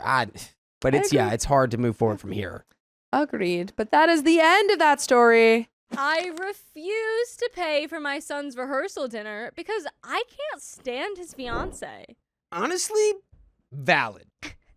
Just for background, my husband and I have 3 sons. Louis, 32, Cyril, 27, and Jamie, 22. Cyril has been with his girlfriend Rosa, 27, for 5 years, and Jamie has been with his now wife Lucy, 20, for a bit longer. We are all very close since it was just this year that my oldest 2 boys moved out. Jamie and Lucy and their 2-year-old daughter Letty will be living with us for a few more years since Lucy is still in school. We are absolutely fine with this. They are both helpful, sweet, and wonderful parents despite everything. Plus, they're not taking my grandbaby anywhere as long as I can help it. LOL. By the way, this comes from Realinnocent777. And if you want to submit your own stories, go to the r/OK Storytime subreddit. I'm Carly. I'm Dakota. And OP says, Lewis started dating Jessa, 36 female, about a year ago and got engaged a few weeks ago. To be perfectly honest, I'm not totally sure about her, but he seems happy and has been through a lot. I don't want to be some evil mother-in-law and have really tried getting to know her, but I think we're just very different. She's kind of conservative politically, and my husband is a US citizen but was born in Mexico. So, as you can imagine, I do not support and did not vote for the current administration. Rosa, Lucy, and I have bonded in the past by going to rallies, protests, etc. And this all came up when I tried including Jessa and invited her. She declined and sent me a long text. Nothing crazy QAnon, but like we'd call them, Reagan Republicans in my day. Not that it's the same these days at all. It was still so awkward, but I've continued trying to invite her to non-political things. But I think that one invitation soured things. Other than politics, I have also found Jess's attitude towards Jamie, and especially Lucy, gross. I'm not stupid. I don't think that 2 people with such a big age gap would become BFFs, but Jessa seems to go out of her way to make snide comments about Lucy when she's not there. I haven't said anything because it's her wedding and 100% her choice, but also think it's odd that she asked Rosa to be a bridesmaid, but was even saying she didn't know if they'd be inviting Lucy to the reception. She thinks she should stay home watching Letty because she won't have fun since she won't let her drink. The venue does allow people under 21, and one of her sisters is 19 and invited. Also showing Lucy pictures of her sister that Jamie would walk down the aisle. Rosa and Lucy have both acknowledged it, but haven't seemed too upset. It's still gross. Yeah, honestly. Why is your son dating this woman? I don't know. I think it's pretty problematic, and I think the people who are like maybe being excluded or being talked nasty to, they're like, yeah, I don't care. I don't want to go to your stupid wedding. Lucy's a wife. Lucy's the 20-year-old wife of Jamie. Yes. And I don't want to support anything that this woman's involved in. It's one thing about just like not liking her. I don't want to support Jessa. I don't support Jessa at all. It's like this is someone who's just like actively like, how can you be engaged to someone that actively probably hates your dad? Bruh, she wants to deport your dad. Yeah. She wants to deport your dad. Lucy for we don't even know why she's against Lucy. Probably because she's just like a young woman. And literally that's it. She's like young and I resent her for being young and vibrant. There we go. Anyways, Jessa texted us earlier asking about the budget for the rehearsal dinner, and I just feel like I don't want to spend any more money on this than I have to. My husband thinks it's best to just leave it, but it feels like the principle of the matter. Plus, they're not even having a rehearsal or anything. They just want to have a dinner. My husband's stance is that it's true we help Jamie and Lucy a bit more than our other sons currently, but we paid for Cyril's college and more expensively Lewis's rehab. 7 years sober, we are all so proud. Yeah, go Lewis. Go Lewis. He said not to let politics get between family. But even if she was a true blue liberal, I wouldn't like the way she has been treating Jamie and Lucy. Ultimately, I want to continue having a close relationship with my children and their partners, but I also don't want to be walked all over. And I don't want to seem like I'm condoning bullying. Lucy's family completely abandoned her, so we're all she has left. I don't want her to feel like we don't care about her. At the same time, I know I'm biased towards them since Jamie is my baby and I've known Lucy for so long that she's like the daughter I never had. So would I be the a-hole if we don't pay for their rehearsal dinner? And we have some comments. Comment 1. I think snide comments need to be addressed. Sorry, what exactly do you mean by that? Oh, yes. I love it when you Coda hit them loves with this. that. When people say some Explain stuff and you go, hey, wait, what did that mean? Can you elaborate? Not in like a mean way, in like a, wait, what did you mean by Wait, that? I didn't catch that. Can you say that again? Yeah, Honestly, even just, oh, sorry, what'd you say? Yeah. And then they just have to repeat themselves. Yeah, no, I just didn't get it. What does that mean? I didn't think an age gap meant we had to be rude to people. Should I be mean to you because we also have an age gap? Don't roll your eyes at me. In this family, we don't have a free pass to be mean to other members of it. I think you have to be fair and contribute an equal amount to your children. She will be the mother of your grandchildren after all. I'd just say budget we are contributing for meal is $750 and we'd like all 3 of our children and partners invited. I like that commenter. Me too. I like that a lot. That was good. Because I do agree that if you've put a lot of stuff into the other kids, it is fair for Lewis. But either way, I'd be like, you know, maybe I'd go to him. I'd be like, she wants to deport your dad, bro. I don't know. It comes back to that. I'm like, why are you marrying this woman? Man, Facebook's going to eat us up for this one. Look, I'm simplifying things by saying deport your dad. But like, OP says, I have addressed snide comments. I mentioned the dress shopping one. But there have been other times when I've stuck up to them and she's just blown off what I've said. Comment 2. Jessa doesn't have to make Lucy a bridesmaid, but she is coming into your already established family and tight-knit family bonds already causing problems. Whatever her issues are with Lucy, she needs to swallow them and be respectful. Don't expect to get your stuff paid for if you're showing people disrespect. Speak to your son and address what you're uncomfortable with before you move forward with the rehearsal dinner. Her comments need to be confronted before they escalate. Yet, also, why isn't Lewis out here being like, my sister-in-law that I've known forever, who's like a sister in this family, is coming to the wedding? exactly. What are we doing? Talk to your son, too. Offer a moderate budget for them and inform your son you expect to see Lucy and Jamie there. Reply. But it sounds like she doesn't even want Lucy at her wedding or the child. OP says, Letty is the flower girl. She's just not invited to the reception as it's child-free. Jess's plan is for Lucy to take Letty after the ceremony and stay home that night with her. And if that is the case, Jamie has said he'll drop out of the wedding. Yeah, you can get a babysitter for that. Yeah, it's just a very transparent effort to try to exclude, like what you're saying, like a member of your family Yeah. from the wedding, from the reception. Kind of weird to me. We have an update, though. Yeah, I would just press her, be like, "What is your problem with her? Yeah. Why because she do you hasn't have a given problem with one. her?" Press Lewis. Why do you not care that your fiance has a problem with your what is essentially your sister? Thanks for all of your advice on my last post. As I mentioned, I want to be a good mother-in-law.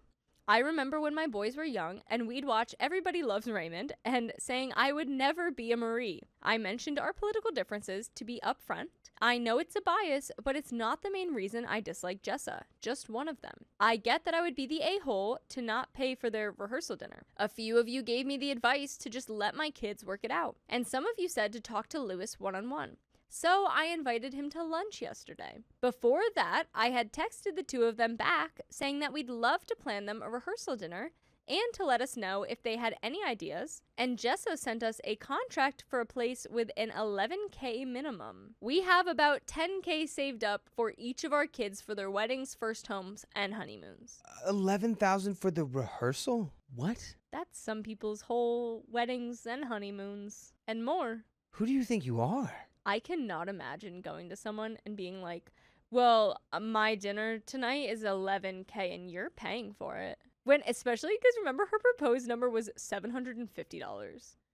This is insanity. Oh, here's one. Before you ask, we spent about $750 on Lucy and Jamie's entire wedding. Much cheaper because all their friends didn't drink. And I didn't want him to feel like I was only taking him to lunch to talk about the wedding, so we did talk about quite a few other things before I asked him how the wedding planning was going. He kind of shrugged like, you know how it is, so I asked if I could help in any way. He declined and thanked me for helping with the rehearsal dinner. I told him the cost was more than we were planning, but we are happy to do so for family. Edit, sorry to spell it out, he acknowledged that Lucy would be invited to the all-wedding festivities. He got kind of flustered at that and just started laying into me about how angry he was at Jamie. Oh? By the way, we'll never be angry at you for listening to full episodes with stories just like this. Just go to Spotify, Apple Podcasts, iHeartRadio, wherever you get your podcasts, and search OK Storytime. Yeah. Tell them. We'll never be angry. Except for Dakota looking slightly angry there.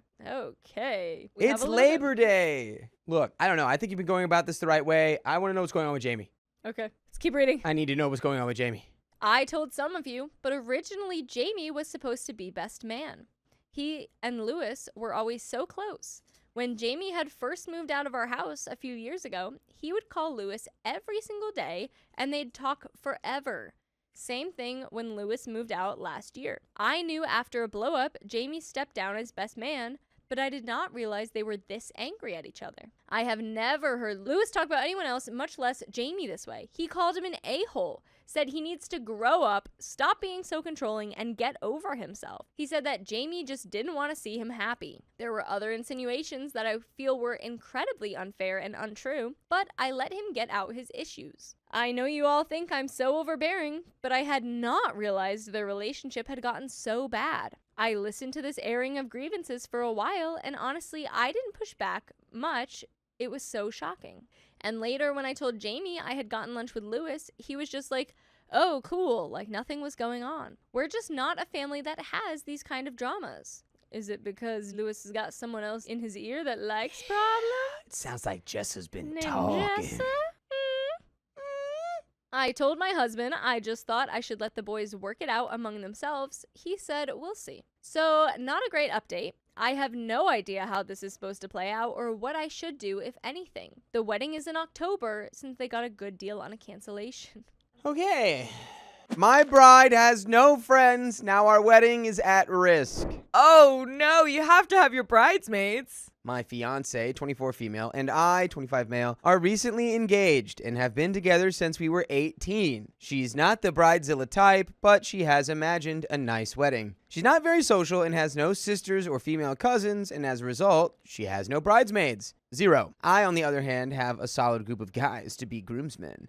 And they're already talking about the bachelor party. By the way, this comes from user Bride with No Friends. And if you want to submit your own stories, go to the r/OK Storytime subreddit. I'm Dakota. And I'm Angie. And we're the producers. Riley and Keon.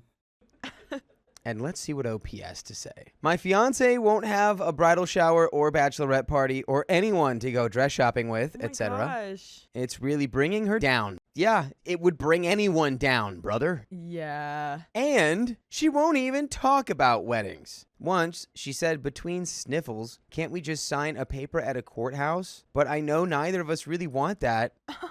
Hey, buddy, I think she might want that. Maybe. I don't know. I have suggested having my sisters and cousins as bridesmaids, but they don't really know her well and likely wouldn't want to. How can I help her? And we have some comments here. Just make the wedding about y'all. Do your own thing. That would be my advice, Angie. Yeah, I truly just would not have a wedding. Like, honestly, Riley, just to warn you, if anything happens, I need to have a solid friend group before I want to ever get married. Honestly.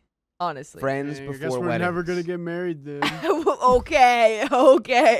Let's get into these comments. You can have a nice wedding without bridesmaids and groomsmen. There are plenty of options between that traditional scenario and just signing a paper at the courthouse. OP replies, I'm thinking that'll be my only option. I just don't want my fiancé to feel lonely. User Trisha May says, my wife and I got married in December. The only people involved in the ceremony were us, the priest, and her sister who handed over the rings. It was a very nice, small wedding. We were both happy to not have the people there, and we threw our own little party the night before with her sisters. Also, see if your groomsmen can get their girlfriends or sisters to take over and show her a good time. But since they aren't already friends, make sure you pay for all of it. OP replies, yeah, I'll ask my buds if they know any women that can help. Even if they're not bridesmaids, I think my fiancé deserves at least a nice party or someone to help her buy a dress. The smooth poser says, this is tough. I imagine she's feeling pretty vulnerable right now. One thing I would encourage is to think creatively about her bridal party. She doesn't have to fill it with just female friends or family members roughly her age. My brother was in my bridal party, and my husband had a female friend and almost asked one of his professors to be in his. If you think outside the box, is there anyone else out there important to her who would stand by her side? As for the other things you mentioned, I didn't have a bridal shower, and I don't regret it. And I went dress shopping with my mom. Our wedding was a little non-traditional in that regard, but it was lovely and a good fit for us. OP says, the thing is, her brother is deployed and won't be there for the wedding, and her mom isn't in the picture. She only has her father. Penguin Empire says, is there a reason her father can't take her dress shopping? OP says he can, and he probably will, but like me, he doesn't know anything about clothes or dress shopping. The user says, I wonder if she was really joking about signing the paper at the courthouse. Personally, I've always envisioned having a discreet wedding like that. One idea for a compromise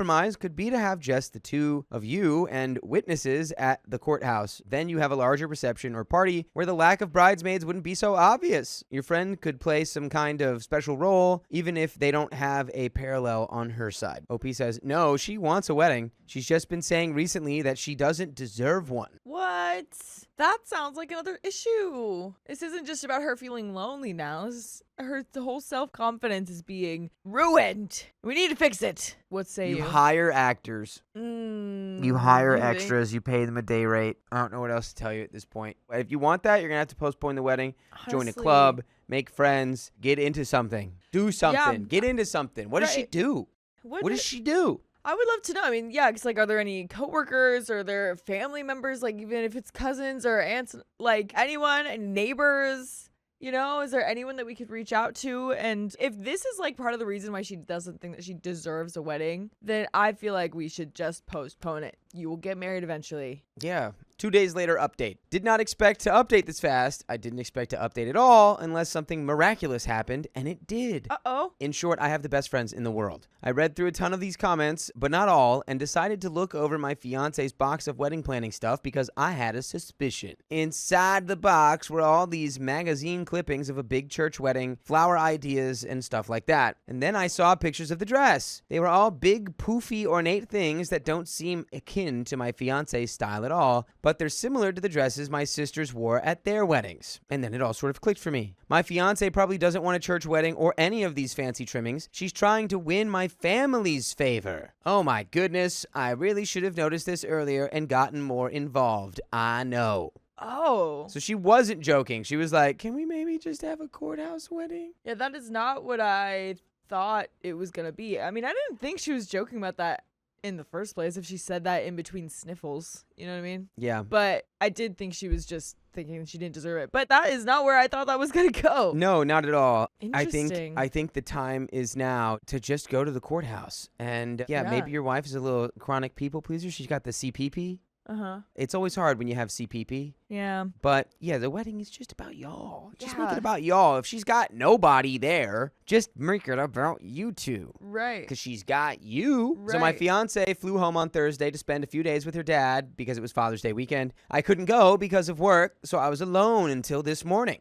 So real late at night, I called up my buddy Ravi, 26 male. Ravi's my best man. We've known each other since we were kids. Split up when we went off to college and reconnected 3 years ago. We moved to either Southern California or South Carolina so I could join the company he works for. I just opened up to Ravi. It was really late, but he listened to me anyway about my worries about my fiancé. He said that it was very likely she was trying to curry favor with my family, but she probably wasn't going to admit it easily. He said that he would talk to her. I told him that he barely knows her. He said not to worry and that he'd be around tomorrow evening. My fiancé came home happy. She always is after seeing her dad. And I went off to work without asking about the wedding.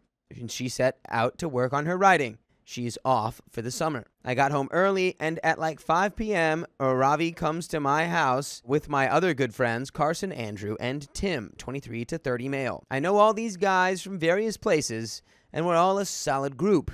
Still, this was unexpected. Ravi came up to my fiancé and said that the guys were taking her wedding dress shopping. So we were both freaked out as heck. I had no idea this was coming, and my fiancée looked like she wanted to crawl into a hole and pass away. She whispered to me, "They won't like me," and I urged her to just go for it. Ravi reminded her that he has sisters, Carson's been divorced, and Andrew's had his fair share of girlfriends, so they know dresses. All right. Plus, he has a lady friend that works at a small boutique where they would try first. She still didn't want to go, and then he said something like, "Hey, you're marrying our best friend. Don't you think we should get to know you and make sure you're not a ghost or something?" He's not great with tact, but she chuckled a little at that and gave in. Sounds like he was perfectly tactful to me, my guy. They were gone for a while and came back an hour ago. They didn't find a dress, but they looked around the stores for a while, and my fiancé found a style she liked, not poofy ball gown. They also went out for ice cream, and when they walked in the door, she was joking and laughing with them all. I hadn't seen her so happy in a long time. It was amazing. Then we all sat down together, and Ravi asked her to talk to me about what's on her mind. I still don't know how they got her to open up. She whispered that she didn't really want the big church wedding, that she wanted to wait a little while and plan a small ceremony for just the people we really care about. I was all for it. I told her not to worry about bridesmaids or anything. It could just be us.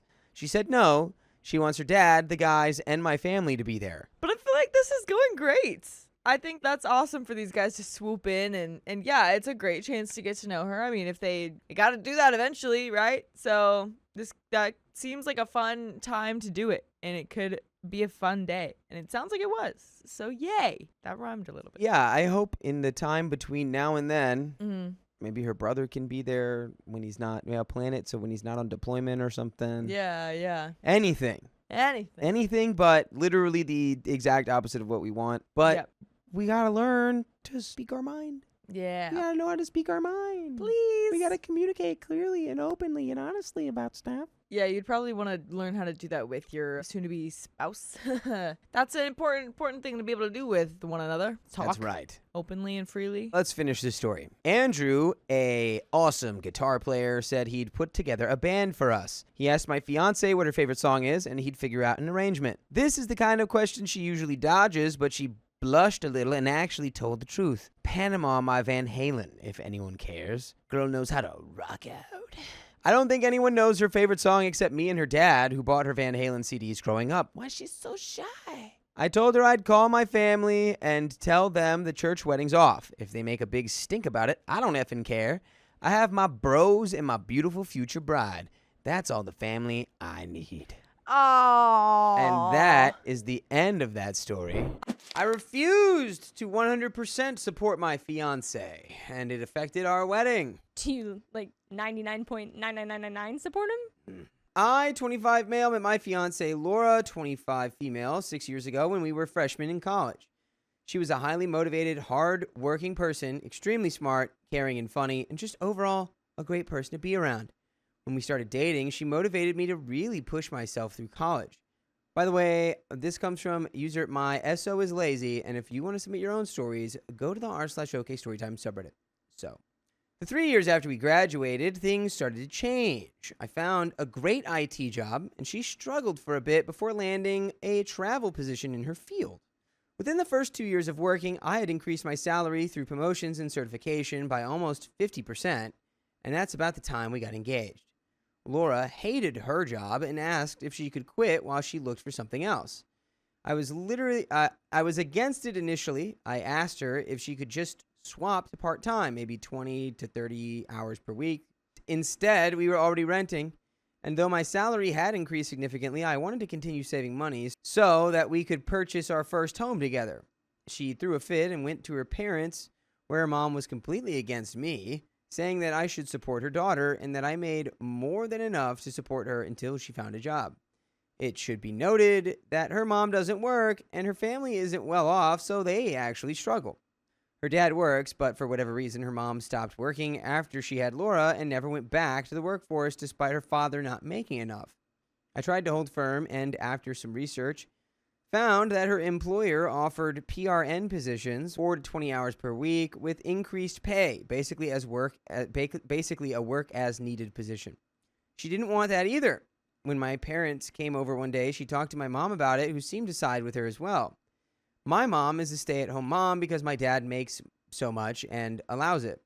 Eventually, I doubted myself. Maybe I was being insensitive, and I let her quit her job to look for another one. I initially increased my own hours from 40 hours a week to 50 to 55 just to offset the reduced income. 6 months go by with no new job in sight. I asked her if she could take over a few more chores. I tried to be understanding, but working 11 hours a day and then coming home to have to clean up and cook was really taking its toll. The new chores thing was hit or miss. Some weeks she did, and other weeks she didn't. She gets to the 12 months of unemployed stage, and we have a serious talk. I tell her I can keep up this work style for another year and that I already have a new position in the works for myself for better pay, closer commute, and more experience. I think telling her this was a mistake because now she has this idea that I'm going to support us both for even longer while she tries to find a job. I thought maybe her resume needed some tweaking, so one day she asked me to take a look at it for her. I get on the computer to update it and immediately realize after logging into her job search that in the past 12 months, she has only applied to 12 positions. In comparison, when we graduated, I put 180 applications in a 3-month period, and she put in 90 respectively. I brought it up, and she said there aren't many jobs out there right now. She tells me her and her best friend, who is a college dropout, are looking into the idea of doing something like streaming or YouTube. Let's go! It's nice. I express my concerns. Tell her maybe working part-time while doing that would be best. My mom and her mom think that I should just commit to 100% supporting her, but I don't want to do that. Her dad tells me not to let her become like her mother, but I think it's already too late. I don't know what I can really do except give an ultimatum or just leave. I still love her, and she's a great person outside of the whole job thing. I want to support her, but I fear she might never change back to the girl I met. The wedding has been postponed due to my demanding work-related training, which has me traveling. Am I being selfish or unreasonable? Thoughts? And there's an update. Oh, God. No, not at all. Like, I mean, you were great and supportive to let her initially quit her job and look for one. And the job market, especially depending on what industry, could really suck right now. But you can always go to jobs outside of your industry. Like, she's not tied to some great paying job. Like you said, she could get a part-time job. She wants to try streaming, but she still needs something. Like, that's going to take a while to start up. Yeah. Like, literally just anything. Yeah. Anything to give you some level of income. Target, work at a grocery store, like anything tiny part-time just to get something. Yeah. Update. Pretty much, life sucks. Wasn't planning on updating this. It isn't really my thing, but I realized for my own sanity, I think I need to tell someone that I wouldn't have to deal with later. On Monday, after I got home from work, Laura was in the bedroom talking to her mother. I took a seat in the living room to wait for her to finish, but overheard her mom tell her that she should just find a job for a little bit.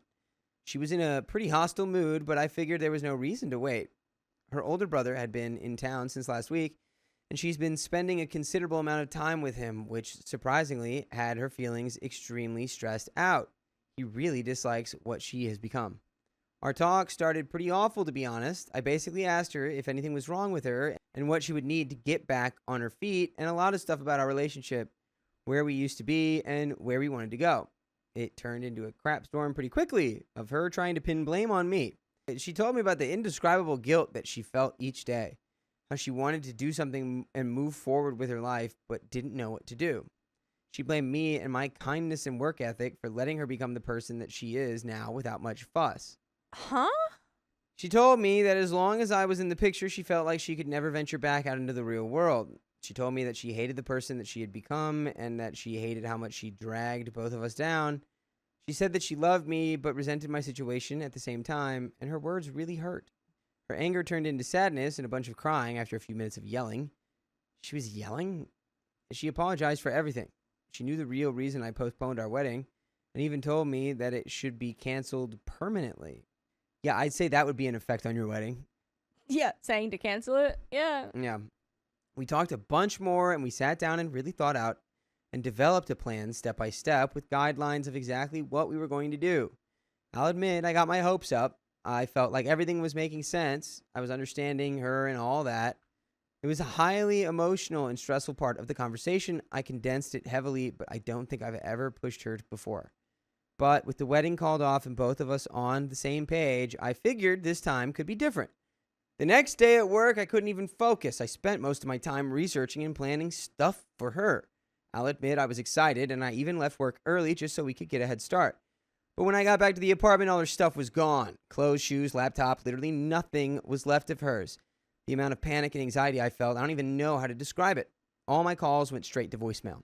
She left me a note on the counter along with her engagement ring, key to the apartment, and her parking pass. Long story short, she left with her older brother to live with him in California. She didn't really think we could turn her life around like he could. It hurt like heck reading her note. Dude, you dodged a bullet. Yeah, for real. This is crazy. I know it's only been a day, if that, but I still feel just as upset, bitter, and angry at myself as I did the day it happened. Yeah, it's been one day. You can't say, I know it's been one day, but I'm still as upset as I was literally just yesterday. Of course you are. I can't get a hold of her, embarrassed to admit how many times I've tried. Keep telling myself maybe if I would have put my foot down sooner or paid more attention, that maybe we could have worked on it together. But by the way, we can listen together to full episodes with stories just like this on Spotify, iHeartRadio, wherever you listen to podcasts. Just search OK Storytime. And you can listen to everything. There's a little more story here. She didn't even tell her parents, apparently, because they called me looking for her yesterday when they couldn't get a hold of her either. I told them where she went, but didn't tell them about the note or the ring. I can't deal with that drama yet. My parents showed no sympathy. My mom even tried to accuse me of chasing her off. I've decided to go no contact with her for a while, as well as her own parents, until I figure myself out. I know I just need time to think and try to put things into perspective, that my life is going to change. Some may say I dodged a bullet, but I just feel like I lost my best friend and that I tried too late to do anything about it. I wouldn't have married her until things straightened out, and I wasn't giving her an allowance. Time was literally all we had once the wedding was canceled. I know probably just sounds like I'm in denial or being pathetic, but this crap sucks that I don't even have a say in how it all went down. Even though it's probably for the best, I just feel blindsided by the whole thing. The worst part is the cloudiness. I don't even know where we stand. You're broken up. You're not getting together. Move on. She's left the state. She left you for unemployment benefits. Move on. You don't need to worry about it. Not your problem anymore. My boyfriend pocketed my rent money for a year. Whoa, that's a felony? We've been together for 5 years. We live on a property my boyfriend's dad is renting. His mom and dad live in one house on the property and we live on the other. When we moved in, he told us the rent was $1,600 for the house. So $800 each for my boyfriend, 30 male, and me, 27 female. A steal, I know. However, I just found out that my boyfriend and his dad came to an agreement at the start of the lease last spring that his dad would pay our rent in full and that the money that I pay my boyfriend for rent, which I had presumed that he would pass along to his dad for rent, they agreed that my boyfriend could keep that money. By the way, this comes from a username, and if you want to submit your own stories, go to the r/OKStorytime subreddit. And I'm Angie. I'm Dakota. And OP says, he said they wanted to help him out by paying his rent and his car while he lived here with them, so this was how they thought to do it. I immediately felt betrayed for not being involved in knowing about this, but I also felt like it's a bit unethical because I wasn't aware of where my rent money was going. I had been suspicious for a while, but I finally had the courage to ask. He admitted it, and my stomach sank. His first reaction was to be mad at me for being upset about it. His point of view is that they didn't tell me because it's not my business since I'm paying rent regardless. Therefore, if his dad wants to give him $800 a month for his car and also pay his rent to help him, this is a less roundabout way of doing it. He just keeps the $800 that I'm sending for rent. He said, in essence, it isn't my money since it's rent money, so I shouldn't care where it ends up. Okay, Well, okay. Yeah. I think this now becomes less, because he's right about that. This becomes less of Yeah. a problem of like my boyfriend is pocketing my rent money versus my boyfriend's dad is like just giving him $800 a month for no reason. Where's my $800 a month? Like, Well, I don't guess. know. Yeah. He also said that his dad asked him to keep it in between him and his parents, so he was put in a weird position. I can see how this logically makes sense, but I can't help but feel like I've been paying him $800 a month to keep without my knowledge. I'm not upset about his parents helping him. That is between them, and I don't want to have my rent covered either. I'm grateful for the cheap rent and believe that I should be paying rent. It's just the dishonesty and the fact that he just transferred my rent money into his bank account without telling me for a year that feels so wrong to me. We split everything else equally, like groceries, utilities, and internet, except the occasional date night where he pays. I'm close with his family and frequently have them over for dinner, so it hurts that they all knew something that I didn't. I have a full-time job and a side job. My boyfriend is self-employed, but doesn't make too much from that. I don't typically mind, but I would like us to be more open with each other about finances. I don't know how to move forward from this, even though I want to be understanding and kind to him, because he says that it's a nuanced situation and that I should know he isn't the type of person to steal from me. He has apologized for the dishonesty, but still doesn't see the issue. The relationship hasn't been perfect, but it has been worth staying in for 5 years. I just don't know how to get rid of this gut feeling that this situation doesn't sit right with me. Plus, rent was due yesterday and I haven't paid him yet. Is this grounds for a breakup, or can we work through it? If so, how? Or is it truly none of my business? Any advice is so appreciated, and there are some comments, but I want to hear yours first, Dakota. I guess just talk to the dad and be like, what is our rent situation? Go to the source. Go to the source. Because it's like, the situation is that the dad sends the check to whoever needs the money. Yeah.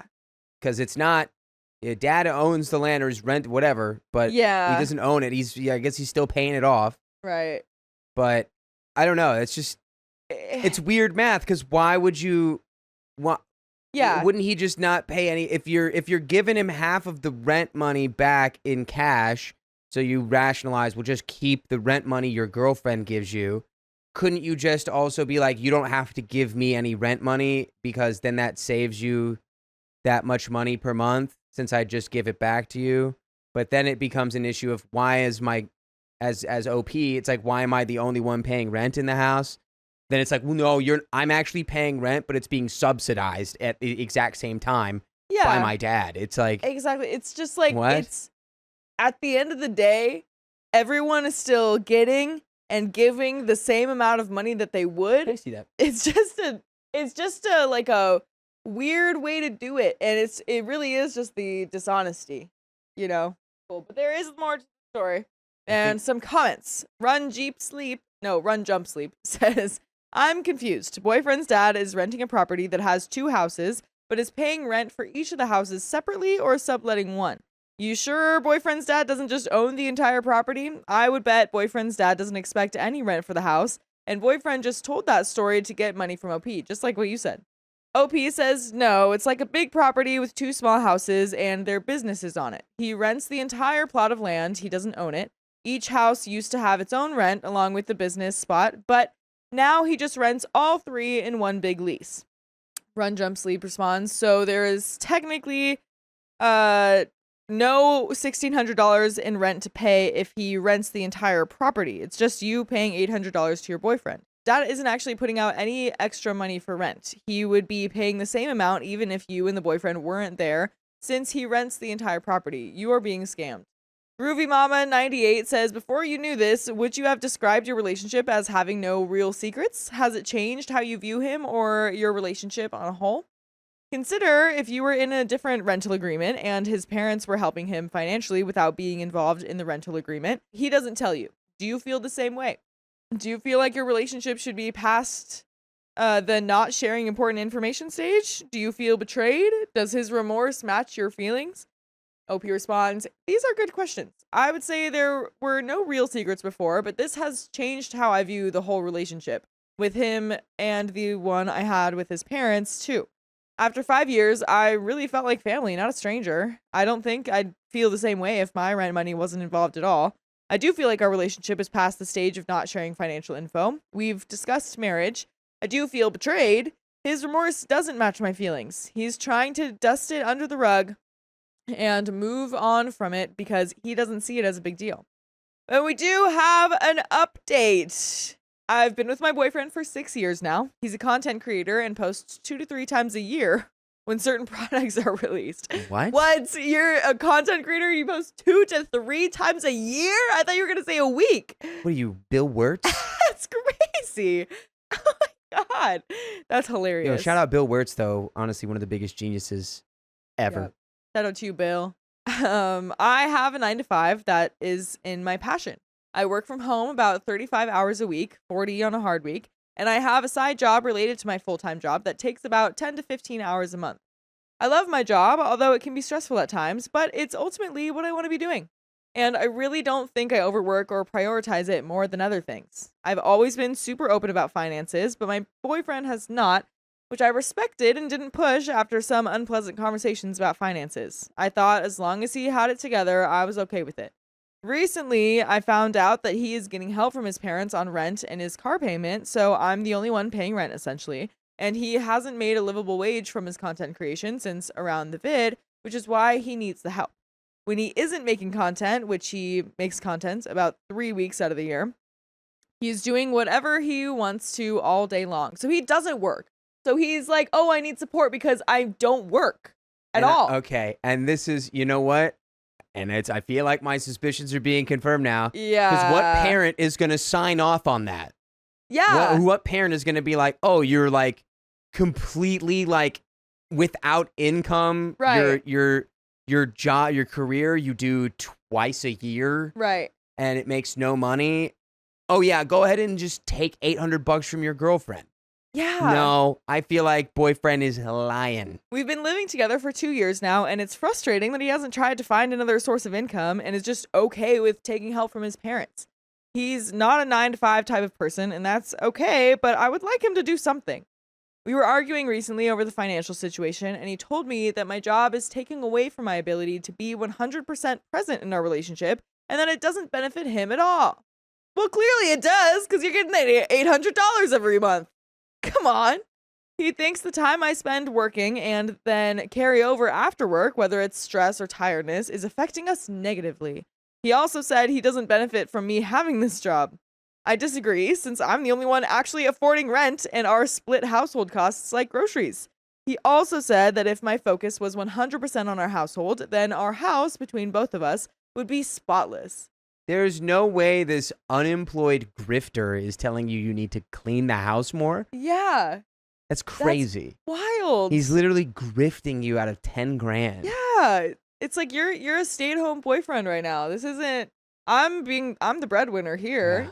You can't be telling someone like, "Oh, your normal full-time job is taking away too much time from our relationship." How much time do you need to be put into our relationship? That's normal. You need to have a job. You need to have time away from each other like that. It's crazy. I'll admit I'm messier, occasionally leaving my coffee mug and breakfast dishes in the sink until after work, or not getting a chance to clean the litter box during my workday. I also have ADHD, so we'll let laundry pile up and my office get cluttered, but I'm working on it and always make sure that our common area is tidy. I think this is normal, but he sees it as a lack of investment on my part. For the record, no, he doesn't do more of the housework than me, other than vacuuming the house 1 to 2 times a day. But dishes, bathrooms, everything else we split. I do most of the cooking, too. You're the only investor here. Yeah, literally. He basically told me that he doesn't regret not having a job for the past 2 years because we were able to spend a lot of time together, and that I'm ungrateful for not seeing the things that he does for me, like make me the occasional breakfast or coffee during work. I'm grateful for these moments, but in my opinion, now is when we should be working to build a life together, which involves financial contribution from both parties. And a reminder to everyone, OP is 26 and this man is 30. Or she's 27 or something like that. Either way, this man is 30. This is around the time where you want to start planning for kids or a house of your own. You're doing something. You're doing something. Doing something besides just taking $800 from your partner. Right. I honestly would have preferred less time together the past 2 years if it meant that we could talk about marriage, buying a house, having kids in a realistic way now. Given that I'm supporting myself on about $60K a year and he isn't contributing anything else, that scares me. He said he never wants to be the person that work takes them away from their family or who prioritizes work over their family. He's raised the concern that if we had kids, I'd be distracted by my job. I had working parents growing up, and it just makes sense to me that I'd be able to have both without being villainized. His belittlement of my job is hurtful because he knows it's my dream job and a super competitive field, so I care about it. But I also do prioritize our home the rest of the time. I feel like he doesn't understand since he's never had a normal job. He's been working on creating an app that he says can bring us a lot of money in the future, and he's upset that I'm not being super supportive of it. Honestly, I am supportive, and I'm happy he's so invested in this project, but I wanted him to find a steadier source of income first. Is this just a difference in values that we can work through, or does it sound like a deal breaker? Edit to add, I forgot an important detail. He said he had to work on his mental health for the past few years, which is why he didn't seek a job sooner as well. This made me feel bad because I'm empathetic to his mental health struggles, but he never shared this with me. So from my point of view, it looks like a lack of care or effort. And I will see a lack of care and effort in you if you don't listen to full episodes with more stories just like this one on Spotify, iHeartRadio, Apple Podcasts, or whatever your favorite podcast app is. Just search OK Storytime. That's all you gotta do. But there is a little bit more to this story, but what do we think about taking 3 years off work for his mental health? What do you think about that? No. Yeah. I mean, I think at that point No. you file for disability. Yeah. Yeah. God, I just, If he's not lying about his parents supporting him in this way, everything else in his life does seem to be pointing to just spoiled child and not understanding that you have to like work for your money. And like what we were saying earlier of like, yeah, you either spend the time harvesting crops and hunting to like survive, or you work for money to do these things and to be able to spend time. Like you have to earn money to take care of your children. That's like, yes, quality time is important, but also, you know, buying groceries is important and all that stuff. Like, unemployed for 3 years. 3 years. Wild. Except for the 3 times he posts a year. Yeah, except for that, which is not real, by the way. Yeah. You can't. You're not a content do creator that. if you're doing that. Um, That's not what you do. ugh. But there is a little bit more to this story. Update number 2. This is 2 months now after the last post. I'm moving out. Woo! Congratulations. Woo, let's go, Billy Joel. I got approved for an apartment this weekend, and I'm excited to have this space to gain my own perspective and clarity. We're staying together for now, and we'll see how it goes when I move out. I think he's seeing it as an opportunity for me to regret moving out and come back to him, but I want it to be an opportunity for him to get his life together and build a life with me. I'm aware it's unlikely things will work out how I'm hoping, but I think whether we break up or stay together, moving out is the best next step. Thank you to everyone who gave advice and validated how I was feeling. It's a weird situation, and after a lot of therapy and thinking, I'm okay with the fact that I don't have to keep playing a game with rules that I don't understand. Edit to add that we had only lived in the house for about a year when I found out about the rent. We haven't lived there together the whole 5 years of the relationship.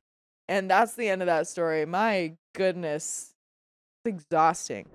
My fiance's best friend lived with us, and it ruined our relationship. This town ain't big enough for the two of us. Yeah. Hi. I'm currently going through a breakup with my fiancé, and I need input from strangers. My friends have been validating a lot of my feelings, but I feel like that could be biased. Some context, I'm 26 male, she's 23 female, and we'll call her Kate. We've been together just under 5 years, engaged for almost 2. I proposed on our anniversary. And by the way, this comes from user Infinite Series 9493, and you can submit your own stories on the r/OK Storytime subreddit. This time last year, we moved into a rental property my parents own with her best friend. We'll call her May, female 27. For the 18 months leading up to this, I had worked law enforcement. That job made me fully ACAB and also left me dealing with injuries, close calls, and really heavy things. Even though I knew I should have been talking to a psychologist, I kept neglecting my mental health until I broke down. I got injured again, couldn't stop smoking, and quit the job. I was in denial about my PTSD and kept trying to push past it to get a different job in security. I couldn't do this, and the feeling of failure combined with being terrified of everyone around me made it hard to find motivation for anything. I struggled going to shops for some time. During this time, me and May were always around each other and butting heads. Shortly after we moved in, I asked her not to touch some 3D printed D&D models I had made and painted due to some breaking in transport. She ended up moving all of them while setting up shelves and even unboxed ones I didn't want unboxed. When I told her I had specifically asked her not to touch them, her response was, I needed to unbox stuff and put it on shelves before the party.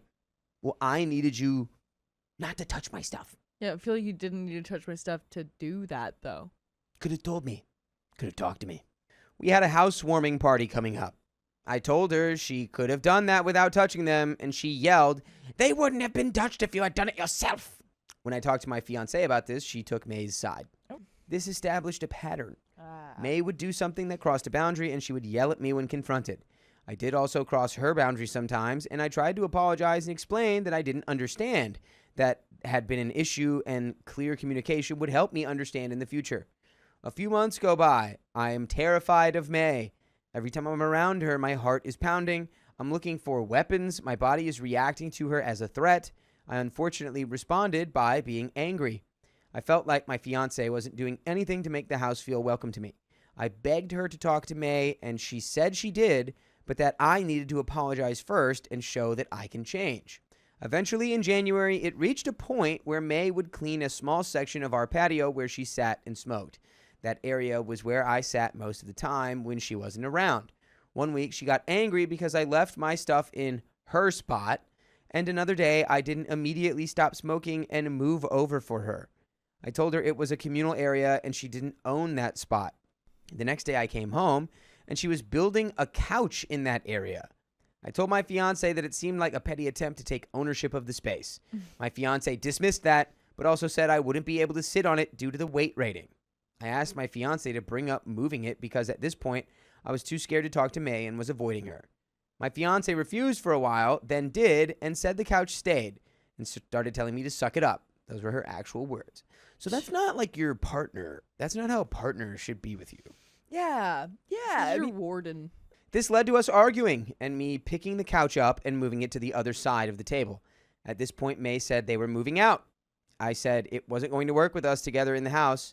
My fiancé and May spent the next 6 months telling me to stop being angry and apologize and that everything was my fault. I had felt so ashamed for this entire year, I didn't tell my friends any of this until this past week. I was constantly sent to the bedroom when May was around. It felt like I wasn't welcome in the house. When I asked when May was moving out, I was told she wasn't. Then she was. This kept happening, and I stayed scared of May.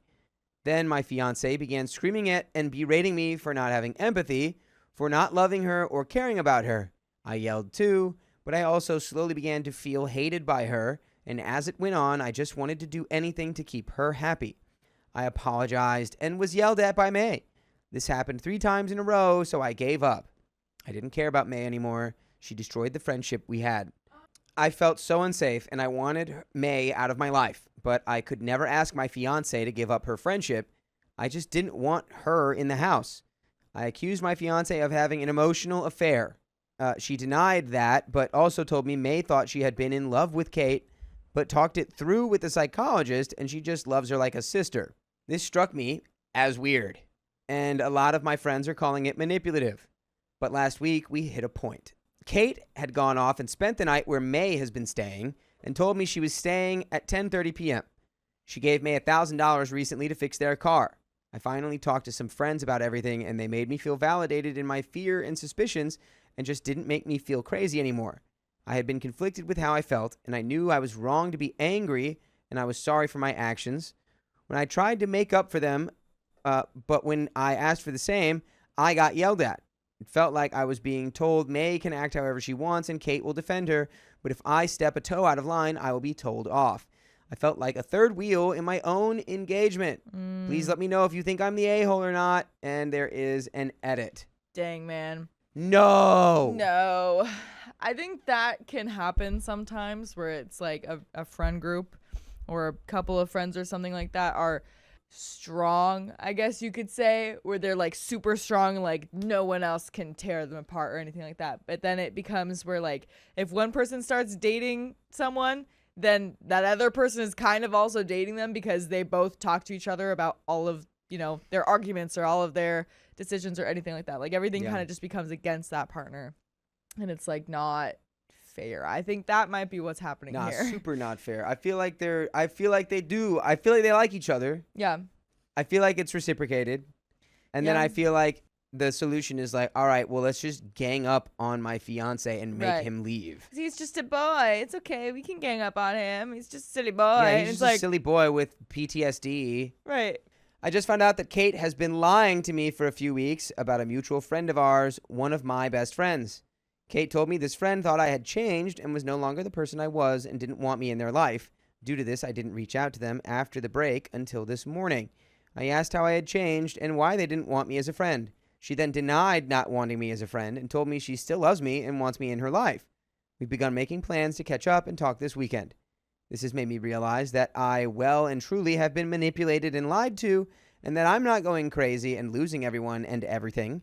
I don't know how long this has been happening, whether it's the full 5 years or just since May has been this entwined with our relationship. And there's an update. Get her out of there. I stayed at my parents' house for a week. After returning, I didn't know if Kate would be there or not. She wasn't. She took the cat, a few items of clothing, and all our sheets and pillows. I reached out asking if she wanted to talk about things and if she was working that Wednesday because we could sit down and discuss who gets what and her moving out.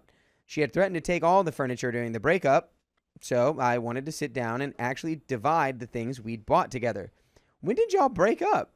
I guess she left and started spending all her time with May, and they broke up. Okay. She said she didn't want to meet and asked for someone else to collect her stuff when I'm not there. Because of her threatening to take the bed and everything else, I said I didn't want her in the house without me and would change the locks. She eventually said she wanted to do it via text, but I told her it should be in person. There are a lot of things in random places which actually needed to be sorted through. She refused. A few days later, I found out from my brother she had messaged my parents telling them I had turned off all her fish tanks and wasn't letting her in to do anything to them. Liar. I was more than happy for her to come over while I was there. I just didn't trust her after finding out about her lies about my friends hating me. My parents called and the four of us spoke. My brother confirmed the tanks were all on and were clean. My parents told me she had hired a moving crew for Tuesday to get all her stuff. My parents own the house we live in. I put a lock on the bedroom door and changed all the locks in the house. I told her Tuesday didn't work for me, but Wednesday would work. She refused and said she was coming, so I sent the list of things she wasn't to take. She insisted on taking the entire bedroom set. I told my manager about what was happening, and she was so understanding and actually helped a lot. On Tuesday, they came just before I left for work. I called my brother, and he started coming towards the house. I had moved all Kate and May's belongings outside that I could find and move. My brother arrived after I left and told me they were inside the house. Or I told my manager, who agreed to let me leave early 5 hours in. My brother planted himself on the sofa, kept an eye on the bedroom, and kept me updated. By the way, you can stay updated by listening to full episodes of stories like this one on your favorite podcast platform. Just search OK Storytime wherever you listen to podcasts, and you can listen to the whole archive whenever you want. Whenever you want. Whenever you need. Whenever you need. And it should be all the time. All the time. Why are you letting them in? Yeah. Like you said, it's not her house. Right. The locks are changed. Right. You go, oh, that's crazy. Well, I told you could do this Wednesday, seeing as that's when I'm available to make sure you don't steal all of my belongings. Yeah. So, you won't be coming in today. Sorry for any fees you incur, but you're more than welcome to come in tomorrow. When I arrived, they had gutted most of the house of all of their stuff, but also a few of my items. She took one of my consoles and the cables to my other so I couldn't use it. What? Brother, that's what you were supposed to look out for. A whole gaming console? Broski, what were you even there for? Dude, come on. They didn't get in the bedroom or get the couch at least. I later found out that they stole my cookbooks, the rice and flour, and a few other weird things. However, not long after, I decided to try and put myself back out there and just try to have some fun casual dates until I'm ready for something long term. I quickly realized it wasn't for me anymore and I wanted something serious. But I met someone and we immediately clicked. We were sending these huge paragraphs, info dumping to each other, and we shared a lot of the same interests and passions. Aww. We've gone out a few times now, and I really like them, and I really hope this works out well. Taking things slowly, though. And that is the end of that story. Well, there you go. That's great. Kind of a good way to go about that. Honestly, it sucks that she like took stuff that wasn't hers and like tried to do weird stuff, but it's just like, you know what? Mm-hmm. You're done with her. Yeah. She's out of your life. Yeah. Good riddance. Her and May can have their little fairy tale, Yep. you know, whatever you want to call it. Sounds like a nightmare to me. Right. But right. yeah. Let like be with like. Yep. And they both suck, so whatever. Yeah, exactly. You're finding someone even better right now, so that's great. Exactly. Good for you.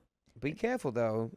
Take it slow. My fiance's father blamed me for what I did after he asked me to? I thought that's what you wanted. Come on. I'm currently sitting in the bathroom, still at my fiance's parents' house, as I write this. Oh, wow. So, this is in the heat of the moment. It really is. So, I apologize for any mistakes. We arrived here 3 days ago. We were supposed to spend 2 weeks here, but his parents don't have time off from work. They both work from the same office and always go at 7 a.m. I'm usually the one who wakes up early, while my fiance sleeps as much as he can. By the way, this comes from user DeepPickle4707, and you can submit your own stories to the r/OKStorytime subreddit. I'm Keon. I'm Angie. And OP says, the first morning I got up, his father asked me to open the door at 9 every day and let their dog out into the garden. Simple. He said that my fiance's brother usually took care of it, but he was abroad now, so there was no one to do it. I agreed. At 9, I opened the door, and then 3 hours later, I let the dog into the house. I did it again today.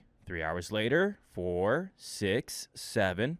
My fiance's parents were almost home, and I still hadn't heard the dog. I went out into the garden, and he was not there. Oh, no. Uh-oh. Did we skip one of the instructions, or did we miss an instruction from the father? Oh, gosh. The gate was slightly open. I panicked, and I ran to my fiancé. I told him what happened. We planned to go out and look for the dog, but by then, his parents had arrived. I thought maybe the dog had done this before and would come back, or that they knew where he might have gone, or if someone could have taken him.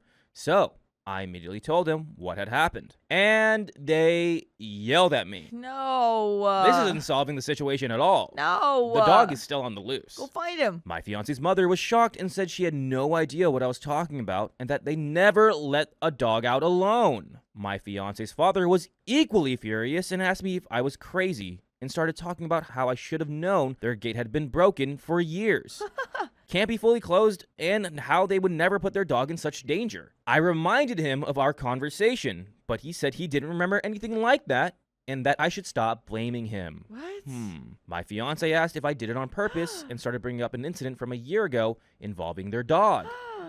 I felt overwhelmed, and I started crying, and now I'm sitting in the bathroom, and they went to look for the dog. Oh, my gosh. There's an edit. As someone suggested, I called my fiance's brother. He didn't have much time to talk, but when I asked him about the dog, he said they never let him out. There's another edit. Oh my gosh. The incident from last year involved the dog jumping on me as I was entering the living room, and I fell and hit myself. I forgot about it, and I don't remember until my fiance mentioned it. Even though my fiance is sleeping longer, we spent most of the day today moving things from the pantry, moving old furniture to the basement, and bringing new furniture into the kitchen and putting it all together. Even though we are on vacation, we agreed to help his parents. Oh my gosh. I've never had a dog. The first time I let him out, he came back 3 hours later alone and barked. Oh, because she did it the first day and it was fine. That's right. That's right. So what was she supposed to, like, everything went well. I feel like this would have been brought up like, oh, Sparky's outside. And your fiance would have been like, we don't let Sparky out. Who said? Yeah, or like right? you would have been like, oh, your dad asked me to like let out the dog. Yeah. Or people would hear the dog outside and freak out about it if he's not allowed out there or something. Yeah. Like, what? This is also what I do when people give me instructions. I triple check. I'm like, is there anything else that I need to do? Yeah. Like, does Sparky need like a cuddle session or Right. like water when he comes back? Smart, because stuff like this is going to happen. Or if like this happened, you're like, oh, hey, Sparky's good, and or like someone would have checked, like, oh, how's Sparky doing? Yeah, or whatever. yeah, I'm calling the dog something. Sparky. Since no one told me how long he had to stay there, I guess I just assumed it would be like this every day. When he wanted to come in, he would start barking. No, my fiance didn't ask about the dog even once today. Edit. As someone suggested in the comments again, I sent my fiance's brother a message saying, "Hi, I'd like to thank you for what you told me about your family never letting the dog out and you never doing it at any hour. You really helped me. Thanks again." Because the dad also said the brother did it. Literally. Yeah. So she sent that message to The brother. the brother. Again, to Yeah. give you context. Yeah. The dad's like, hey, fiance's brother Right. is the one that took care of the dog and let the dog out every day. Right. He's the one who handled that. Yeah. We need someone else to handle that now. That's going to be you, OP. For some reason. Yeah, not the fiance for some reason. Yeah, or me, like the parents. Yeah. Like, oh, me as a parent, I'm coming in and tell you need to take the dog out. Yeah. Your fiance can't do it because he's sleeping. I can't do it because, I don't know, I'm stupid. Yeah. Now he wrote back, "You're welcome," and asked what had happened, so I'm going to describe everything to him and see what he says. Another edit. I found the dog. Oh, wow. Thankfully. Good. Okay. That's the best news we needed. I just got up from the floor, wanted to wash my face and do something. And as I was passing the window, I saw this, the neighbor's garden. And in it was my fiance's parents' dog. Oh, my gosh. He was just lying in the middle of the lawn, basking in the sun like a dog does. He's just chilling, dude. He's just a chill guy. Yeah. I don't know if he was there all the time, but I felt stupid. My fiance and his parents haven't returned yet. I'm going to the neighbors to pick up the dog. I'm also waiting for a response from my fiance's brother, and then I have no idea what I'm going to do. My hands are still shaking, honestly. We have some relevant comments. Commenter 1. Why didn't you check on the dog after you let him out? He was outside for 7 hours, and you didn't check on him once. And what was the incident from a year ago? Oh, we got the incident? Yep. He says, I don't know. There was just a lot going on today. My fiance and I were in the kitchen all day, and I kind of forgot. I thought that, last time, the dog would just show up at the door and bark when he wanted to come in. Their dog is big and sometimes likes to jump at people. So when he did it to me last year, I fell over and I hit myself. But I didn't remember until my fiance reminded me. Commenter 2. A lot going on in the kitchen? Where did your boyfriend think the big dog was? Were you both on something? OP says, yup. We spent all day taking things out of the pantry, moving some furniture to the basement and putting other new furniture in the kitchen. I don't know. And no, we weren't. We were just focused on doing that. Commenter 3. I have mixed feelings. How would you know the gate is broken? But why leave the dog outside for so long? Are you not comfortable being in the house with the dog? OP says, they didn't tell me how long their dog was supposed to be there, so I assumed he would come back when he wanted to, like he did before. And again, I'm giving some OP credit. Yeah. She's never had a dog. Literally. She's never had a dog. Even with my dogs. I've had dogs my whole life. And one of my dogs has a little bell that she rings to go outside the door. And my other dog doesn't do that. He just kind of stands there if he wants to go out. But that was something that I even had to learn of oh shoot, I need to keep an eye on that because he might have to go to the bathroom or something like that. Yeah. You know what I mean? It's even with having dogs, it's not something you're always used to. Yeah, but to OP's discredit as well, this should have been telling your fiance immediately, hey, your dad asked me to do this. Or sure, that could work. Your fiance would have been like, where's Sparky? Yeah, right? It's in 7 hours. That's a big dog that probably Yeah. wants to play around and oh, say hi. Right. We have an update. Same day, 3 hours later. I didn't think I'd be writing an update on this so quickly, but the last 2 hours have been very chaotic. Really? This time I'm in the bedroom. My fiance's parents still arguing while I'm writing this. Oh, wow. I know many people may not know this, so I'll start by saying, the dog has been found. Great. I saw him through the bathroom window. He was in the neighbor's garden, so I went and picked him up. The neighbor didn't even know about it. She was very surprised when she saw me and when I told her there was a dog in her garden. Luckily, she was very nice, didn't make any problems, and just let me take the dog. I have no idea if he was there the whole time or if he only showed up later. Anyway, I took him home. He's behaving normally. He ate, drank, and fell asleep on the couch. At that time, after I found him, I wrote to my fiancé that he and his parents can come back. As I wrote in my previous post, I also contacted my fiancé's brother. He confirmed that the dog was never let out in any way that his father asked me. Then I told him what exactly happened via text. Here's his response, translated by Google. You need to tell my brother and my mom, I'm sorry this is happening and you're having to go through this. But honestly, I'm not surprised. Ever since Sparky had that accident, it was another dog attacking him, my dad has been very callous. He said several times that he'd like to get rid of the dog, but I didn't think he'd go this far. It sounded more like a joke. But why would he tell you to let Sparky out in the garden? And with that gate, the dog isn't even used to it. What? I'll try to contact mom, fiance's brother and fiance's mom, too. Again, I'm sorry you have to deal with this alone. Oh my gosh. It's Oh all my coming to gosh. fruition. He set her up. He set her up. He framed her. Yeah. And the worst part is, fiance's brother believes you Yeah. right off the bat. Yeah. Your own fiance was like, Mhm. is this because the dog attacked you? Is this because the dog jumped on you? You're getting back at the dog? Yeah. That was crazy. Your fiance sounds kind of oblivious because, again, sure, you didn't say anything, but it was several hours where he's like, we're just cleaning the pantry. There's no, Sparky's not here. Yeah, literally, he didn't even think about it either. If anything, should be equal to blame for this. If it's such a 100%. big deal that she didn't check on him. It's not my fault. She's the one who let him out. Like, it's you like- have also been at the house all day. Right. It's like, and you know more about the dog. You know more about the house. She's literally just a visitor. Yes. When they returned, I showed the message to my fiance and his mother. This started a whole new argument. My fiance's father continued to argue that he and I never discussed it, but this time, my fiance and his mother sided with me. Finally. Yes! Oh my gosh. It's all making sense now. Then, my fiance's mother asked me and my fiance to leave them. Since then, as I mentioned in the beginning, they've been arguing. My fiance apologized and said he was shocked and that he felt stupid for not even noticing that something was wrong. Honestly, I didn't feel like talking after he accused me with such confidence. Yeah. So I ended up in the bedroom while my fiance went to the kitchen. I know this is a chaotic update, and I apologize if anything is unclear, but that's pretty much it. I don't have anything more to say. I have to rethink some things and what happened and what it means for all of us. I also have to admit that I want to go back to my home. I feel done. Yeah, everyone's yelling at you and you don't deserve any of that. But thank you to those who suggested I should contact my fiance's brother. It really helped. And you know what really helps? By listening to full episodes with stories just like this one. Just go to Spotify, Apple Podcasts, or your favorite podcast app and search up OK Storytime. We have about 70 days of content Wow. and counting. A lot. So might as well start now. We have a little bit left. How do you feel? If you were OP in the situation, what do we do? I mean, I feel betrayed that my fiance kind of Yeah. 100% was like, why did you do that?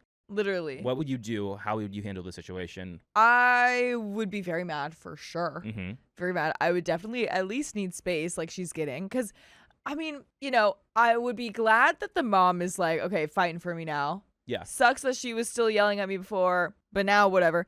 But the fiance doing that, dude, it's not even that he was just like, oh my gosh, like what they're saying is true. Like, you did this. Why did you do that? You know what I mean? It's like Genuine, what happened? Why did you do this? my But let's gosh. finish up this story. We have a small edit. My fiance's father just left the house. I don't know what happened, but I saw him driving away in the car. And I'm going to pack up and leave too. good. I really just want to be with my family right now. I'm starting to get stressed just from sitting in the room, and I can't handle any more conversations.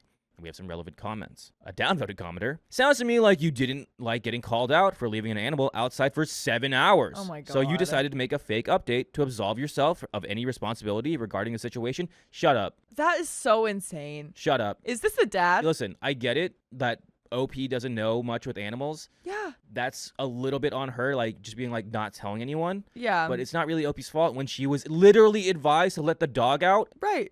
Like, calm down. OP says, and what would that give me? It wouldn't solve any of my problems with my fiance or his parents. You're a freak. Even knowing what happened doesn't solve this.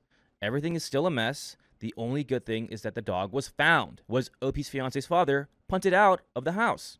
OP says, I don't know if he was thrown out, but he just drove away. And then we have one more comment. Just go home. Your fiance's father did this on purpose, hoping the dog would disappear and you would get the blame. Yeah. The fact that it almost worked is certainly worth re-evaluating your relationship over, but not in their house. Go home. OP says, yeah, I don't even have the energy for all this anymore. It's a little late here, but I'm going to pack and call a taxi. I just want to be with my family. And that is the end of that story. My brother got cheated on and I accidentally made it worse. How'd you do that? Accidentally! I was supposed to be maid of honor at my brother's wedding this Saturday. Instead, everything has blown up and no one's talking to anybody. Some background, I, 21 female, have 3 older brothers, Adam, 22 male, and twins, John and Paul, 27 male. Not their real names, of course. Adam and I have always been super close, while we've both been kind of distant from the twins, who used to take pleasure in bullying us younger kids, especially Adam. John and Paul are big-time jocks, while Adam is the more artistic type, and so am I. By the way, this comes from user Not a Sister-in-Law 17, and if you want to submit your own stories, go to the r/OKStorytime subreddit. Gotten better since we all grew up, but they could still be pretty annoying. Then, 2 years ago, Adam met his first real girlfriend, Sarah, 22 female, In college, when he brought her to meet us, John teased Adam for, quote, not being good enough for her, while Paul had a few spicy-related comments about her because she's really pretty. They later apologized, saying they were just joking. They fell in love, and over Christmas, Adam proposed, and Sarah accepted, setting a June wedding. Then it all came apart. 2 weeks ago, Sarah messaged me and said she wanted to take me to lunch. I was surprised because she and I are not really that close. A few times, she's accused me of taking up too much of Adam's time and that I should back off. Hey, I'm his sister. I'm suddenly not allowed to hang with him just because he's getting married? Anyway, at lunch, she dropped a bomb that she wasn't in love with my brother anymore and that it just wasn't working out and that she was sorry, but she had to call off the wedding. Whoa! I asked if Adam knew about all this, and she said she wanted me to tell him because we're so close. I said, no way. Was that gonna happen? She would have to tell him herself. Then she started to cry because she just couldn't face him. She'd met another guy for a one-night stand a few months ago. Then it turned into a friends with benefits thing, and now she's pregnant with this guy's baby. Oh my gosh. I couldn't take it, so I ran out of there and texted Adam to call Sarah, which she did, and they met up. Sarah told him the truth, and Adam was stunned. I texted and called Adam several times, but he wouldn't answer, so I went over to his apartment. He looked like he'd been drinking, something he really does, but who could blame him in that moment? Adam said he just wanted to pass away. Now, I have this thing where I always try to see both sides of a situation. It's almost a running joke with people who always ask, whose side are you on? I said that Sarah was human and humans make mistakes and maybe they could work this out, especially with 200 people coming from all over the country to the wedding. I realize now I should have been 100% behind Adam and not tried to make him see Sarah's side of it, especially since she had hurt him so badly. Yeah, come on. He starts getting mad at me, calling Sarah a witch and calling me a witch for defending her. I got so mad at him for calling me that I flipped out and pushed him, and he pushed me back. I fell backwards onto the floor. He starts screaming and crying, saying he was done with me and told me to get out. I did, and fast. I went to my parents' house and told them the whole thing. They were shocked at Sarah's betrayal and angry that Adam had pushed me. I failed to mention the fact that I had pushed him first. I was angry and confused, too. They tried to contact Adam, but he wasn't answering. Sarah wasn't answering either. Eventually, I go back to my dorm room crying. The next morning, I find out Paul's in jail. He'd gone over to Adam's apartment and gotten into an altercation with him for quote-unquote hitting me. Adam went to the hospital and called 911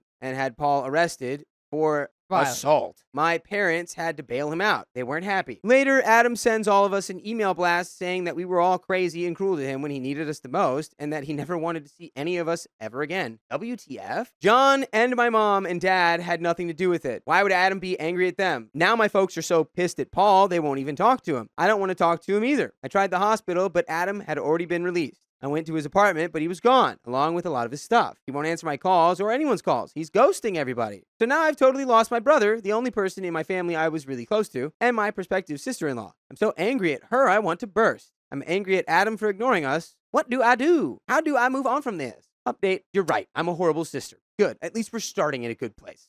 Before we get into the update, I don't even know. Because I know she's in the wrong. But I don't even know what she could do to fix it right now. Like, if I was Adam and Adam has already decided, like, I don't want anything to do with you guys anymore. Screw all of you guys. I would be like, nothing that she could say to Adam would seemingly help. You know, like, even if she apologized. Okay, I've read every one of your comments and messages, and I thought I couldn't feel any worse. Thanks, guys. Ooh, not a good start. You should feel bad. This is a time where you should feel bad. I'm starting to realize just how badly I screwed this whole thing up. One, when Sarah talked to me, I should have given Adam more of a heads up than Sarah wants to talk to you. He had no inkling about any of this, and when she told him about it, it was a horrible shock. Two, I should have just said kind and supportive things to Adam. Or better yet, just kept my mouth shut. Just that Adam is my hero. He's always protected me, even from my older brothers. He'd always tell me not to cry, that everything would be all right. Well, when I saw him crying, I couldn't take it. I wanted him to feel better, so I tried to tell him things that would make him think more logically and less emotionally. Big mistake. Three, I should not have, under any circumstances, pushed him. It was no worse than the pushes or pokes or tickles we've always given each other, but it came at the worst possible time. Stupid. And here's the big number 4. I could have sworn that I said to my parents, I pushed Adam and he pushed me back, but either I said it wrong or they heard it wrong. Either way, it's my fault. My only defense is I was in shock, in a daze, and my eyes red from crying. It was probably the worst day of my life. But it was a lot worse for Adam. Again, stupid. I talked to my parents this morning. Paul reached out to Adam, leaving a message apologizing. That doesn't seem like much, but John and Paul are infamous for never apologizing for anything, especially crap they've done to Adam. I've left messages too, but I took your suggestions to leave him alone for a while. I love my brother more than any of you can imagine and wanted to help, not hurt. If something were to happen to him, it's my fault, right? My God. You're right. I am horrible. We have a second update, though. Last night, Adam sent me a text. I'm still alive. I fought the temptation to call him back or pepper him with questions, so I just texted back, okay, talk to you later. Things are calming down at home slightly. I apologize to my parents for not telling them the whole story about Adam and me. Paul and John are apparently out looking for Adam. I wish they'd just leave him alone. Haven't heard from Sarah just as well because I feel like I want to unalive her, lol. This morning, Adam texted me to meet him at the Starbucks downtown. I almost chickened out. Haven't I made this whole situation bad enough? But I go. When I see him, I start bawling so loud that the manager throws us out. Finally, we wind up on a park bench where I beg and plead for forgiveness. He just shakes his head, calls me Looney my name, and gives me a big hug. I cry some more. It's a dang soap opera. He hasn't heard from Sarah and doesn't expect to. They had pretty much arranged and paid for the wedding themselves, so he's been contacting all relevant parties to call everything off. Like a knife through my heart, sis, he says. He asked if I could help him, and of course I said yes. He's moved out of his apartment, which he was going to share with his new wife. Instead, Adam put all of his stuff in a storage locker and is staying with friends, but wouldn't tell me who. Couch surfing, probably. He looks so sad, like all of his dreams have been shattered. The only time he perked up was when he said, at least I'll be in Florida next week. Changed the subject, and we talked about other things, mostly me crying and groveling. My brother made me promise not to tell the family that I'd talked to him, then gave me another big hug, and he was off. Now I'm back at my place, laying on my bed and typing this out. I wish none of this had ever happened. I wish Sarah hadn't cheated on my brother, and that she had never told me, and that I hadn't screwed things up so badly. I know I'm not exactly Miss Popularity around here, but I need help. Help? Update 3. Well, Adam and I went to Florida on his not honeymoon. It managed to be awesome and awful and weird, kinda all at once. We explained to the folks at Disney that we were brother and sister, and they gave us a room with 2 beds. Score! The first couple of days were fine. We did the Mouse and Universal, including Harry Potter. Yes. And Adam was more or less okay and even upbeat at times. But he would disappear for lengthy periods to talk on his phone. He talked to Sarah at least once, judging by the look on his face when he returned. I didn't ask, and he didn't tell. So far, so good. He told me a bunch of stuff that made my head spin. That Sarah had cut him off, spicily, about 2 months ago, and that was about the time she met this new guy. Sarah also admitted she had cheated on Adam before that.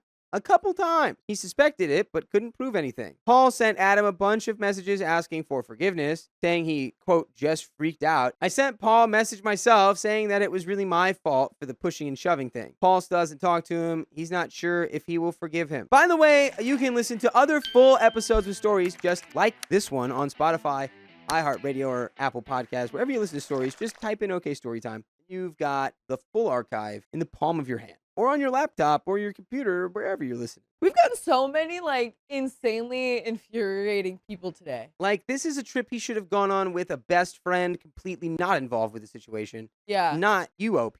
Yeah. You haven't earned theme park day. How did they even with Adam decide again. on the theme park? Like, was that I think it was already pre-planned. The honeymoon was going to happen there, Okay. so he went with her. Gosh, I know that he man. sat you down and he forgave you or whatever, probably because, and I'm sure he understands more, like, where this is coming from. You are not at all moving correctly here. You're going like, yay, theme park. He comes up like he just you're completely unable to provide any real level of emotional support. You were only able to receive it. As the week went on, Adam stopped disappearing to make calls to Sarah, and we spent pretty much all of our time together. And here's another thing that's my fault. I had kind of froze Adam out when he started dating Sarah because I was upset he wasn't spending time with me. A bad sister. I know. Adam said he was going to move to another state and get a fresh start. By the way, a lot of you were pretty rough on me, but I guess I deserved it. And if it wasn't for you, I probably wouldn't have reconnected with Adam, so thanks. Cool. I'm glad we don't need to hear about you anymore, OP, because I don't like you, I think. I cut off both of our grandmothers. Now everyone's calling me heartless. I mean, optically, it might look that way. So here we go. To start this story, we have to go back 2 years for the backstory. I, 26 female, have 3 kids. At the time, my oldest son was 6, my daughter was 3, and my youngest boy was 2 weeks old. I was at swim lessons with my oldest son and daughter when I got the call that my grandmother had broken her leg and wouldn't be able to put weight on it for 8 weeks, requiring surgery. Wow. So, as any other granddaughter would, I went straight to her. By the way, this comes from Mama Adulting on the r/Charlotte Dobre YouTube subreddit, and if you want to submit your own stories, go to the r/OK Storytime subreddit. For 6 weeks, I was the main caretaker of my grandmother. Her cousin came to help occasionally to give me a break, as I was a single mom at the time. While taking care of her, my daughter fell and broke her collarbone, so my days went from stressful to completely overwhelming. My grandmother started being extremely hateful towards me. My cooking wasn't done exactly as she would do it. She doesn't even cook, even before this. I shouldn't wear my hair straight. I should stop front airbag feeding my youngest son. It got so bad that even her cousin pulled me aside one day to apologize because the comments were becoming so hateful. She felt bad for me. When the 6 weeks were up and she could walk with a boot, my grandfather, they're divorced, had to have open heart surgery. Oh my gosh. With her being better and me not wanting to take the abuse anymore, I became his caretaker when he got out of the hospital. For context, I live with him, so this was much easier. Fast forward, he's all healed and starting to do things on his own when I get a call from my grandmother. This time, it wasn't for caregiving, but to tell me that she needed newspapers to wrap breakable things. As she said, I might be having to move. I said, okay, I'd bring some over later in the week. That night, I told my parents about the phone call. They were confused since when she bought the house, she'd paid in full with no mortgage. So my dad texted her to see if he could sell it for her. He's in real estate. The text he got back made our jaws hit the floor. She told him, no, stay out of my effing business. And this is when Dad found out that she had taken out a reverse mortgage and lost the house in foreclosure. We knew that she had a gambling problem, but had no idea how bad it truly was. The next day, I took over the papers, but she wasn't home. I called her. She was out somewhere, but wouldn't say where. The noise in the background sounded like a packed out bar. I told my dad I was dropping off the papers and she said to leave them in the living room. This is where it gets messy. I went snooping, figuring I'd find out how long she had until she had to be out, or documents showing money that she owed. Wrong. I found not one, but 3 notes addressed to my mom, dad, and uncle. I started reading the one to my dad, couldn't get past the first paragraph, so I quickly took pictures of them, put everything back, and started frantically calling my dad. When he answered, I was already out of the house to find her. He told me where to look. He'd found her at illegal gambling places in town before. We live where gambling is illegal. My dad went to the house, got the notes, and immediately went to the sheriff's department to file a report. When I found her, she was gambling. My mom had my oldest son and daughter out for the night, so while my youngest slept in his car seat, I sat in the parking lot waiting for her to come out. Finally came out and I followed her home. The next day, my mom and I were standing in the kitchen crying about everything when I got the call to come get her from the hospital since they were releasing her. We brought her straight to my mom's house where she tried to blame my children for her gambling problem, saying, y'all used to play cards with me every week till the oldest was born and then got too busy, so now I go play games. She's like, well, you guys don't play cards with me, so what else am I gonna do? And again, that's like somebody who's in addiction is like never like and is not able to like take personal accountability for it yet. Like that's what they're gonna do. Oh yeah. It's always gonna be a deflect. A blame game for sure. She went on about how you have never done anything for me, as if I hadn't dropped my entire life to take care of her when she broke her leg. After that, I went no contact for a year. Flash forward, I start dating my now fiance, male 28. We'll call him Alan. I started allowing small interactions with my grandmother again because even though she'd been hateful, I didn't want to deny my children access to their great grandmother. This was a huge mistake. She wouldn't show up to things like my daughter's dance recitals because she had a card game with friends. She would ask if I'd bring the kids over, and if I said yes, she'd send a list of things that she wanted me to pick up at the store. This became a weekly thing. Things finally hit the breaking point when 3 months ago, my dad got a call from a woman he used to work with. The woman said that my grandmother had called her asking to borrow $10,000. We found out that my grandmother had borrowed money from over 70 friends and family members. No. How do you keep track of that, dude? That's way too much. How do you even know that number is that high? I would lose track so hard. That's They probably all started a crazy. group together. Yeah, it does sound like kind They're of like, small we town. need, If gambling is not allowed in their little town. My mom called her and said, either get help for your gambling or don't contact any of us again. The next day, I received 3 calls from her, all crying until the 3rd call. She said, they transferred me. Do you have a battery-powered fan? we can't have anything with cords here, but this poor nurse is having the worst hot flashes, and I told her you could bring her a fan. All right, so she's in an inpatient psychiatric facility, clearly. Yeah. Because there's no cords allowed. Yeah.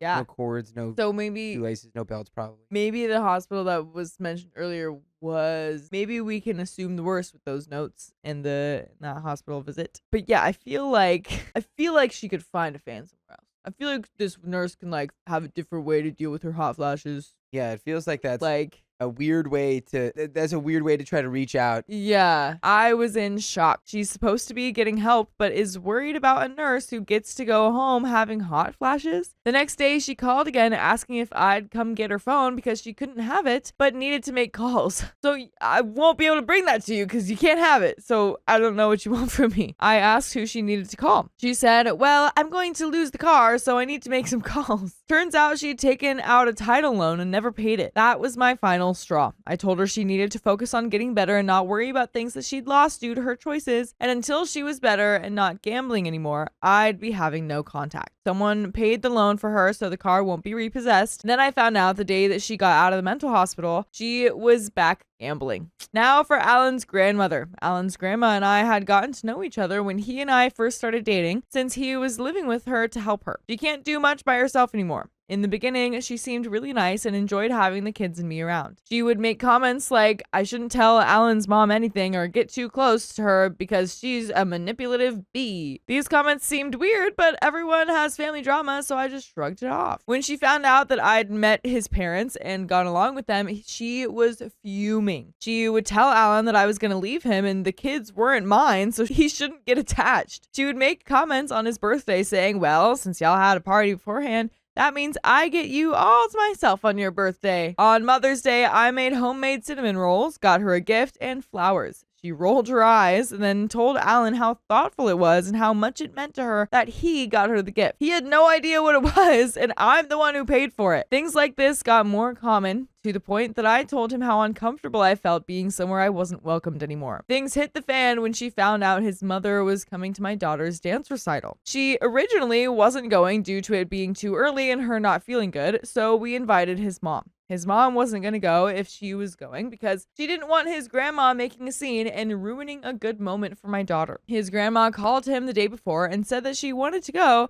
but he informed her we'd invited his mom, though she was still welcome to come. She lost it. She started screaming so loud I could hear her from the other side of the car. Over the next month, things got even more tense. She would belittle everything Alan did and start fights just to fight. The breaking point for me came when she said she never wanted to see the kids again since they weren't Alan's. Yikes, dude. Big ol' yikes. Oh my gosh. It's the grandma contest, but they're competing on who's the worst. Yeah, for real. I don't know who's the winner just yet. For context, the kids call him dad, and once we're married, he'll be legally adopting them. She told him that I forced him to have a relationship with his mom and that I was an awful person. That's when he snapped and told her she needed to watch what she says because once she says something, she can't take it back. 2 weeks ago, Alan, our daughter, and I were baptized. She wasn't invited to the service or the big lunch we threw after to celebrate with our family and friends. He offered to show her the live stream and she made him skip over where our daughter and I got baptized because I don't care about anyone other than you. Since then, she gave him an eviction notice. So when he moved out like she wanted, she tried to accuse him of stealing his deceased grandfather's golf club. He took his golf clubs that he'd bought before he ever lived there. She called him a good-for-nothing POS and so many awful things. Since then, we've both got no contact with her for the simple fact that we just can't take any more hateful people in our lives. And I couldn't take hateful people, but I could take all of you lovely people over to watch more full episodes of stories just like this one. Just go to Spotify, iHeartRadio, Apple Podcasts, or whatever your favorite podcast app is and search OK Storytime. We both know that our grandmothers are getting older and we won't be around forever, but we just can't take any more of the hurt and don't want to put the kids through any of it. My family is also going no contact with my grandmother because she told my mom maybe if she would just be allowed to see the kids, I wouldn't gamble. None of us are okay with her using my kids as a bargaining tool. Alan's mom says that his grandma is family, so we should just suck it up and still be there for her. She has no idea why her own mother hates her so much. Alan's dad, however, is on our side with going no contact. So, am I the a-hole for going no contact? And I think not. No. No. No. That's actually really funny that Alan's dad is like, yeah, my mother-in-law is, don't blame you. Get out of there. But he's stuck. He's like, save yourselves. Yeah. Save yourselves. It's too late for me. Folks, that is the end of that story. Wow. And it's the end of the episode. Yes, it is. So if you love us, make sure to subscribe. We love you. And see you tomorrow.